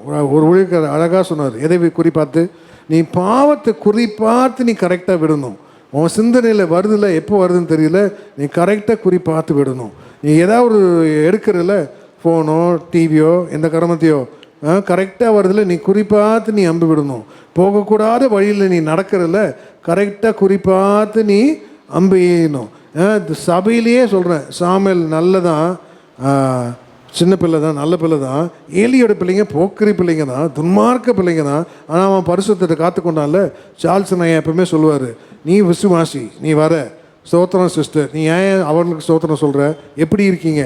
அவர் காரி துப்புறாரு அப்படின்னு. என்ன சொல்கிறாரு? நீ அவள் நல்லா தானே இருக்கா, நீ ஏன் அவட்ட கேட்குற? நீ யாரை கேட்கணும்? நீ உன் மனைவியை பார்த்து உபதேசத்தை கேட்டியா? ஸ்தோத்திரம் சிஸ்டர் நீ ஏன் சொல்கிற? அப்படியே சொல்கிறாரு. சர்ச்சில் 10,000 பேர் உட்காந்துருக்கான், அப்படியே காரி துப்புறாரு. ஸ்தோத்திரம் பிரதர், அவரே காரி துப்புறாரு. எப்படி இருக்கீங்க? அவர் நல்லா தானே நிற்கிறாரு, நீ ஏன் அவர் ஸ்தோத்திரம் சொல்கிற? உனக்கு என்ன வேலை? நீ உன் புருஷனை பார்த்து போய வேண்டியது தானே, நீ ஏன் அடுத்த பிரதருக்கு ஸ்தோத்திரம் சொல்கிற? இதை ஆண்ட சொல்ல வச்சாரு. யார்? சார்ல்ஸ் நான் ஏன் சொல்கிறாங்க? நான் சொல்கிறேன். அவர் சொல்கிறாரு, அவர் பிரசங்கிக்கிறாரு. என்ன? நீ யாருக்கு ஸ்தோத்திரம் சொல்லணும்? நீ எனக்கு சொல்லணும், எங்களுக்கு சொல்லணும். நீ யாருக்கும் சொல்லக்கூடாது. நீ ஏன் பாஸ்டர் அம்மாவுக்கு சொல்லணும், நீ யாருக்கும் சொல்லவே கூடாது. வாயை தச்சிருவார். ஆனால் இப்போ எவ்வளோ ஸ்ட்ரிக்டாக கண்டிப்பாக. அதனால தான் அவர் 10,000 பேர் சபையில், பல லட்சம் கோடி. அவர் சொன்னார், வில்லா கட்டணுன்னா நான் 10 வில்லா கட்டலாம், ஆனால் என்னெல்லாம் அங்கே போகலன்றார். ஒரு வில்லா கட்ட 1 கோடியும். அப்போ தான் எங்களுக்கு தெரியும் அவருக்கு 3 அக்கௌண்ட்டு, ஒரு அக்கௌண்ட்டில் 3 கோடி, 9 கோடி, 10 கோடி காசு வச்சுருக்காருன்னு. அவர் உண்மையாக அவர் சொன்ன சாட்சியெல்லாம் அவர் பாருங்கள். இப்போ தேவன் அபரிதமான ஆசை தான். அப்போ தேவன் இடைப்படுகிறார். அப்போது உன் வில் என் மகிமை என்னில் செழித்தோங்கி என் கையில் உள்ள என் வில் புது பலன் கொண்டது. ஆயத்தமாக இருக்கணும், நீ ஆயத்தமாக இருக்கணும். அதனால தான் யோசிப்பை கொண்டு தேவன் சொல்கிறார். வாசிங்க கடைசியில். அவனுடைய யோசிப்போட வில் எப்படிப்பட்டது? அநேகர் அவனை மனமடிவு ஆக்கி, ஆனாலும் யோசிப்பு அவன் வில் உறுதியாக இருந்தது. என்ன அநேக போராட்டங்கள் உன் பரிசுத்தத்துக்காக உன் அபிஷேகத்துக்காக வரலாம், ஆனால் நீ மனவடிவு ஆகக்கூடாது. வாசிங்க. ஆதியாகமம் 49:23 வில் வீரர் அவனை மனமடிவாக்கி அவன் மேல் எய்து அவனை பகைத்தார்கள். யாரு இது? யாரை பகைத்தார்கள்? யோசேப்பை பகைத்தார்கள். உன் சொப்பனம் பழிக்குமா? உன்னை விட்டாதாடா குழியில தள்ளுறேன். அப்போ அங்கே போய் கொஞ்சம் தான் போத்திப்பார். அவர் என்ன பண்ணுறது? கேட்கவே இல்லை, தேர்த்து சிறைச்சாலை தள்ளிட்டார். வாசிங்க. ஆனாலும் அவனுடைய வில் உறுதியாய் நின்றது, அவன் புயங்கள் யாக்கோபுடைய வல்லவரின் கரங்களில் பலத்தன, இதனால் அவன் மேய்ப்பனும் இஸ்ரவேலின் கண்மலையும் ஆனான். இதனால் அவனுடைய புயங்கள் யாக்கோபுடைய வல்லவரின் கரங்கள் பலத்தன. பாருங்க, அவனுடைய வில் உறுதியாய் நின்றது. உன் வில் இந்த கால வேலையில பலன் கொடுக்கும். எல்லா இனிமேல் இருக்கலாம். தேவன் இந்த புதிய மாதம், இந்த புதிய வருஷத்துக்குள்ள போகிறோம். நம்ம நீ உன் காலில் தேவன் இடைப்பட்ட திருவசனத்தின்படி ஆபிரகாம் கட்டின பலிபீடம், பரிசுத்தவான்களுடைய ஐக்கியத்தில் நீ பலன் கொள்ளணும். நீ அப்பதான் நீ பலிபீடத்தை கட்ட முடியும். பலிபீடம் கட்டுனாதான் நீ உன் பலியை தேவன் அங்கீகரிப்பார். நீ பலிபீடமே நீ கட்டலை, உன் காணிக்கை எப்படி தேவன் அங்கீகரிப்பார்? நீ எல்லாம் புதிய நீ ஒன்றுமே ஆண்டு உன் கேட்கல. உன் ஆண்டுகிட்ட என்ன கேட்டாரு? ஆனால் இதையா கேட்டாரு? ஆஸ்தியை கேட்கல, அந்தஸ்தை கேட்கல, தங்கத்தை கேட்கல, வைரத்தை கேட்கல, உள்ளத்தை மாத்திரம் கொடுங்கதான்னு கேட்கல. அதுவே நம்ம கொடுக்கறது இல்லை. 1 மணி நேரம் தேவன் காத்திருக்கிறார். அவர் காத்திருக்கிறார் ஆயத்தமா. நீ காத்திருக்கிறியா? உன்னை உயர்த்தும்படி, உன்னை ஆசீர்வதிக்கும்படி, உன் சிறையிருப்பை திருப்பும்படி, உன் வியாதியை குணமாக்கும்படி நீ காத்திருக்கிறியான காலவேளையில் 1 மணி நேரம் நீ ஜெபிக்கல. நீ அவன் புதிய ஏற்பாடு காலத்தில் ரட்சிக்கப்பட்ட பெந்தகோஸ்து சொல்லி நமக்கே அவலட்சணமா இல்லை. இயேசு அதான் பண்ணாரு. பார்த்தாரு, இவங்களை கொண்டு ஒன்றும் செய்ய முடியாது. வந்து பார்த்தாரு, எல்லாம் கொராட்டோட்டு தூங்குறானுங்க. இயேசுவே சொன்னாரு, 1 மணி நேரம் விழித்திருக்க கூடாதா? எல்லாம் கண்களை மூடுங்க. ஒத்தாசை வரும் பருவதற்கு நேராக உன் கண்களை ஏறெடுத்துப்பார். உன் புருஷனையோ, உன் மனைவியோ, உன் பிள்ளையோ, உன் ஊழிக்காரனையோ எதையும் நீ பார்க்காத. இப்போ பலிபீடத்தில் வருகிற சத்தத்துக்கு நீ சித்தமாய் நீ ஆயத்தப்பட்டு ஒப்புக்கொடு. தேவனை இடைப்படுகிறார். ஆபிரகாம் கட்டின பலிபீடம் எப்ரோனில், மம்ரேல் கட்டின எப்ரோன் பரிசுத்தவான்களுடைய ஐக்கியம். மம்ரே ஒரு பலன், பரிசுத்தவான்கள் ஐக்கியத்தில் ஒரு பலன். அப்போ துன்மார்க்க நீதிமான்களுடைய சபையில் கூடாரத்தில் தங்கி தரிப்பதில்லை. ஏன் அவன் துன்மார்க்கன்? நீயும் நானும் இயேசுடைய ரத்தத்தால் கழுவப்பட்ட பிள்ளைகள். நம்முடைய சன்மார்க்கன், நம்ம தேவன் நம்முடைய சன்மார்க்கனாக மாற்றி விட்டார். நீதிமான்களை மாற்றி விட்டு இருக்கிறார். அப்ப நீ என்ன பண்ணணும்? நீ தேவனுடைய சபையில நாட்டப்பட்ட நீதியின் விருட்சங்களாக தானே இருக்கணும். தேவன் இந்த காலையில என்னுடைய பிள்ளைகள் அவருடைய ஆலயத்தில் நாட்டப்பட்டவர்கள் தேவனுடைய பிரகாரத்தில் செழித்திருப்பார்கள். நல்லா கற்றுக்கொள்ளுங்க. தேவனுடைய பிரகாரத்துல தாங்க செழிமை. பலி செலுத்துற இடத்துல தாங்க செழிமை. நீ ஒப்பு கொடுக்கும் பொழுதுதான் செழிமை. நீ சமர்ப்பிக்கும் போதுதான் செழிமை. ஆண்டவரை நீ மனஸ்தாபப்படும் போதுதான் செழிமை. உன் ஜீவன் இன்னும் மாறலையே, நீ அழுவும் போதுதான் செழிமை. சிம்சோன் அழுகிறான். ஆண்டரை அழுது அழுது அழுது அழுது பலவீனம் வந்துருச்சு, வியாதி வந்துருச்சு, சிறையிருப்பு வந்துருச்சு, வறுமை வந்துருச்சு, கடன் வந்துருச்சு, தீங்காத பிரச்சனை, நிம்மதியே இல்லை வீட்டுல, ஒரு புது வேலையில, உன் கையும் பிரயாசத்தை இன்னும் தேவன் ஆசீர்வதிக்கல. நீ ஏங்குற. ஆனா இக்கரையில அக்கறை போக முடியல. சிம்சன் அழுகிறான். அழுது அழுது அழுது சொல்றான், ஆண்டவனே இந்த ஒரு விஷயம் என்னை பலப்படுத்தும். தெய்வமே என்னை ஒரு விஷயம் பலப்படுத்தும். இந்த ஒரு விஷயம் பலப்படும். எதற்காக? வாழ்கிறதுக்கா? கிறிஸ்து எனக்கு ஜீவன், சாவு எனக்கு ஆதாயம். சொல்லு உன் வாயத்தந்து, கிறிஸ்து எனக்கு ஜீவன், சாவு எனக்கு ஆதாயம். கையை தட்டி ஆண்டவருக்கு நன்றி செலுத்து. இந்த கால வேலை கையை தட்டி தேவனுக்கு நன்றி செலுத்து. தேவன் உன் நன்றியை பார்க்கணும், கை தட்டுதல பார்க்கணும். தேவனை இடைப்படுகிறார். அப்ப அது அவன் ஒரு விஷயம் பலப்படுத்தும். அவன் பிரதிஷ்டையில உண்மையா இருக்கிறான் பாருங்க. அதே முழங்கால், அதே பரிசுத்தம், அதே கையெடுப்பு, அதே கண்ணீரின் ஆவி, அதே அது தேவனுக்காக ஒரு பக்தி வைக்கும். பிரதிஷ்டை மறுபடியும் அவன் முடியும் முளைக்க தொடங்கியது. நீ ஒப்பு கொடுக்கும் போது, இவன் பிரதிஷ்டையில உண்மையா இருக்கும்போது, பரிசுத்துல உண்மையா இருக்கும்போது தேவன் ஒரு புது பலனை கட்டளை எடுக்கிறார். புது பலனை பெற்றுக்கொள்ளுங்கள். காண்டாம் இருக்கிறதுக்கு ஒத்த பலன் எதுல இருக்கு? அபிஷேகத்துல இருக்கு. அபிஷேகத்துல தான் ஒரு புது பலன். அபிஷேகம் இல்லாதாங்க அபிஷேகத்தை பெறணும். ஆனால் தான் தேவன் சொல்கிறார், பரிசுத்தாவி உங்களிடத்தில் வரும்போது நீங்கள் பலன் அடையணும். இந்த புதிய மாசம், இந்த புதிய வருஷத்துல புது பலன். கத்தடி பிள்ளைங்களாம் 1 மணி நேரம் நீ எப்பேற்பட்ட ஆளா இருந்தாலும் சரி, நீ மைக்ரோசாஃப்ட், கூகுள் சிஇஓ, அம்பானி, யாரு அதெல்லாம் ரட்சிக்கப்பட்டவனுக்கு பலனு பரிசுத்த ஆவி தாங்க. நம்மலாம் இல்லை, நம்மலாம் அப்படி இல்லை. ஆனா உனக்கு என்ன? தேவன் ஒரு புது பலனை கொடுக்க ஆயத்தமா இருக்கிறார். உன் ஆயத்தம் எப்படிப்பட்டது? இந்த காலவேளையில் கர்த்தர் தம்முடைய ஜனங்களுக்கு புது பலன், எலும்பு பலன் கொள்ளுன்னு என்று சொல்கிறாரே. உன் ஆயத்தம் எப்படிப்பட்டது இந்த காலவேளையில்? அதனால ஜனங்கள் தங்கள் பலனை புதுப்பித்து கொண்டு என்னிடமாய் சமீபித்து வாருங்கள் என்று தேவன் சொல்கிறார். உன் பலனை புதுப்பித்துக்கொள். உன் இழந்த பழைய தருவாயில தேவனை சந்திக்க நீ ஆயத்தப்படாத. நீ தேவன் பார்க்கிறார். உன் புதுபலனை புதுப்பித்துக்கொள். புதுபலன் வாங்க. இயேசு கிட்ட கேளு, மன்றாடு. சிம்சன் அழுதுபட ஆண்டவரே, ஒரு புதுபலன் தாருமையா, ஒரு புதுபலன் தாருமையா, ஒரு புதுபலன் தாருமையா. இந்த ஒரு விஷயம் என்னை பலப்படுது. எதுக்காக நீ அழுகிற இந்த காலவேளையில? இயேசு சொன்னார், எனக்காக அழாதீங்க, உனக்காகவும் உன் பிள்ளைக்காகவும் அழுகின்றார். யாருக்காக? உங்களுக்காகவும் உங்கள் பிள்ளைகளுக்காக நீ அழுகல். இந்த காலவேளையில கர்த்தருடைய ஜனமே நல்லா கேளுங்க. இந்த புதிய வருஷத்துல புதுபலன் ஆபிரகாம் பலிபீடத்தை கட்டுறது போல நீயும் நானும் பலிபீடத்தை கட்ட தேவன் உன்னை அழைத்து கொண்டு வந்திருக்கிறார். வாயத்திலிருந்து சொல்லுவோமாக, என் நேசர் என்னுடையவர். சொல்லுங்க, என் நேசர், நான் என் நேசருடையவள். சொல்லுங்க, என் நேசர், நான் என் நேசருடையவள். கடைசி ஒரு நீங்களே சொல்லுங்க. அல்லேலூயா. கர்த்தர் பெரிய காரியங்கள் செய்வார். ஒப்புக்கிறீங்க? ஆமென். அல்லேலூயா. என் நேசர் என்னுடையவர், நான் என்றென்றும் அவருடையவன். என் நேசர் என்னுடையவர், நான் என்றென்றும் அவருடையவன். சாரோனின் ரோஜா, பள்ளத்தாக்கின் லீலி, கவர்ந்து கொண்டவரே, தம் நேசத்தால் என்னையும் கவர்ந்து கொண்டவரே.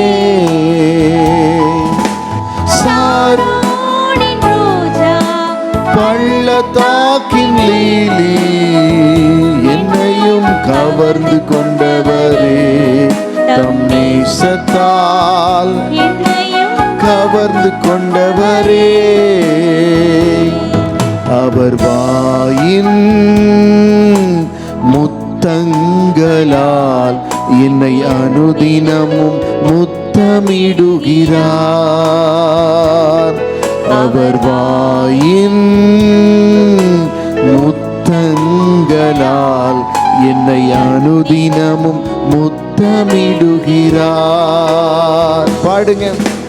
சாரோனின் ரோஜா, பள்ளத்தாக்கின் லீலி, என்னையும் கவர்ந்து கொண்டவரே, நேசத்தால் என்னையும் கவர்ந்து கொண்டவரே. பாடுங்க எல்லாரும். சாரோனின் ரோஜா, பள்ளத்தாக்கின் லீலி, என்னையும் கவர்ந்து கொண்டவரே, தம் நேசத்தால் என்னையும் கவர்ந்து கொண்டவரே. என் நேசர் என்னுடையவர், நான் என்றென்றும் அவருடையவன். எல்லாரும் பாடுங்க. என் நேசர் என்னுடையவர், நான் என்றென்றும் அவருடைய. எல்லாரும் கடைசியாய் சேர்ந்து சொல்லுங்க. சாரோனின் ரோஜா, பள்ளத்தாக்கின் லீலி, என்னையும் கவர்ந்து கொண்டவரே, தம் நேசத்தால் என்னையும் கவர்ந்து கொண்டவரே. ஆண்டவரே, அந்த காலை பொழுதிலே கேட்ட ஒவ்வொரு வசனங்களும் நம்முடைய ஆவிக்குரிய வாழ்க்கையை தட்டி எழுப்பியிருக்கிற, கர்த்தருக்கு காத்திருக்கிற ஒவ்வொரு மனிதனையும் தேவன் நிச்சயமாகவே புது பலன் அடைய பண்ணுவார். ஆமே. நம்ம ரொம்ப பிஸின்லாம் யாரும் சொல்லக்கூடாது. இன்னைக்கு மாலையில் 7வது நாளுடைய கடைசி நாள் ஜெபம் இன்று மாலையில் நடக்குது. எல்லாரும் தவறாமல் கலந்து கொள்ளுங்க. நம்ம எல்லாரும் இணைந்து ஜெபிக்க போகிறோம். உங்களுக்காக விசேஷமாய் நான் ஜெபிக்க போகிறேன். எல்லாரும் மாலையில் கலந்து கொள்ளுங்க, வந்துடுங்க. எல்லாரையும் அழைத்து கொண்டு வாங்க. அல்லேலூயா. ஆண்டவர் இந்த நாளில் கேட்ட வார்த்தைகளின் படியாக, ஆமேன், வில் வீரர்கள் நம்மை மனமடிவாக்குவாங்க, ஆனால் அவனுடைய வில் உறுதியாய் நின்றது. ஆமேன். அநேகர் நம்மளை மனமடி வாக்கலாம், ஆனால் நம்முடைய வில் உறுதியாய் நிற்க வேண்டும். ஆண்டவருடைய பிள்ளைகளே, இந்த கேட்ட அந்த நல்ல வார்த்தைகள், நல்ல வசனங்கள் ஆண்டவர் காண்பித்து கொடுத்த ஒவ்வொரு வசனங்களுக்காக ஆண்டவர் உமக்கு நன்றி செலுத்துகிறோம் ஐயா. அருமையான பிரதருக்காக, சிஸ்டருக்காக, வர்ஷாவுக்காக ஆண்டவரே, கடந்த நாட்களில் அவங்க தாயாரை இழந்திருக்கிற அருமையான சிஸ்டருக்காக நாங்கள் செபிக்கிறோம். அருமையான பிரதருக்காக செபிக்கிறோம். இந்த முழு குடும்பத்துக்கு நல்ல ஒரு ஆறுதலையும் தேர்தலையும் சமாதானத்தையும் கர்த்தர் கொடுங்க. இன்றைக்கு நீர் அவர்களை கொண்டு வந்து உம்முடைய சித்தத்தை நிறைவேற்றி இருக்கிறீர். இன்னுமாய் அவர்களை பயன்படுத்தும் ஆண்டவரே. வந்து ஒவ்வொரு தேவ ஜனங்களையும் ஆண்டவர் ஆசீர்வதிங்க. கர்த்தருக்கு காத்திருங்க. இன்னும் காரியங்கள் கை கூடலையா? அன்றைக்கு யோசபாத் ஒருமுகப்பட்டு கர்த்தரை தேடின பொழுது அவன் காரியத்தை கர்த்தர் வாய்க்க செய்தார். பலன் இல்லாமல் போச்சு. எனக்கு பலனே இல்லைன்னு சொல்றீங்களா? உங்க காரியத்தை கர்த்தர் வாய்க்க பண்ணுவாரு. கர்த்தரத்தை தேடுங்க, நேரத்தை ஆண்டவர் கொடுங்க, ஆண்டவருடைய சமூகத்துல வந்து காத்துருங்க. இன்னைக்கு மனுஷ பின்னாடி நம்ம அலைந்து திரிந்து சோர்ந்து போயிருக்கலாம். ஆனா உங்களுக்கு காரியத்தை செய்கிறவர் கர்த்தர். உனக்கு ஒத்தாசை வானத்தையும் பூமியும் படைத்த கர்த்தரிடத்திலிருந்து வரும். ஆமென். உனக்கு ஜெயம் கிழக்கிலும் மேற்கிலும் இருந்து வராது. ஜெயம் கர்த்தரிடத்திலிருந்து வரும். கர்த்தரே உனக்கு நித்திய வெளிச்சமாயிருப்பார். நித்திய வெளிச்சமாயிருப்பார். என் நாமத்தில் பயந்திருக்கிற உங்கள் மேல் நீதியின் சூரியன் உதிக்கும் என்று சொன்ன அந்த வசனத்தின் படியாக ஒவ்வொருவரையும் தேவன் ஆசீர்வதிப்பார். பெரிய காரியங்களை செய்யுங்க. நடக்கிற சண்டே ஸ்கூல் எக்ஸாம்காக கர்த்தரை துதிக்கிறோம். ஆண்டவர் எல்லா பிள்ளைகளும் எழுத தேவ கிருபை பாராட்டுங்க. நம்முடைய கரத்தில் ஒப்பு கொடுக்கிறோம். இயேசுவின் விலையேற பெற்ற நாமத்தில் கெஞ்சி ஜெபிக்கிறோம். எங்கள் ஜீவனுள்ள நல்ல பிதாவே. எல்லாரும் சொல்லுவோம், என் ஆத்துமாவே கர்த்தரை ஸ்தோத்தரி, என் முழு உலமே பரிசுத்த நாமத்தை ஸ்தோத்தரி. என் ஆத்துமாவே கர்த்தரை ஸ்தோத்தரி, அவர் செய்த சகல உபகாரங்களையும் மறவாதே. நம்முடைய கர்த்தராகிய இயேசு கிறிஸ்துவின் கிருபை, பிதாவாகிய தேவனுடைய அன்பு, பரிசுத்த ஆவியானவருடைய அந்யோன்ய ஐக்கியம், சந்தோஷம், சமாதானம், வசனத்தை பகிர்ந்து கொடுத்த தேவதாசர்களோடும் வசனத்தை கேட்ட தேவ மக்களோடும் கர்த்தருடைய பந்தியிலே பங்கு பெற்ற ஒவ்வொரு தேவ ஜனத்தாரோடும் என்றென்றைக்கும் வருகை பரியந்தம் நிலைத்திருப்பதாக. ஆமேன். மாரநாதா சொல்லுங்க. மாரநாதா, மாரநாதா. ஹல்லேலூயா, ஹல்லேலூயா, ஹல்லேலூயா. இயேசு ராஜாவை நான் பார்த்தால் போதும், மகிமையில் அவரோடு நான் வாழ்ந்தால் போதும்.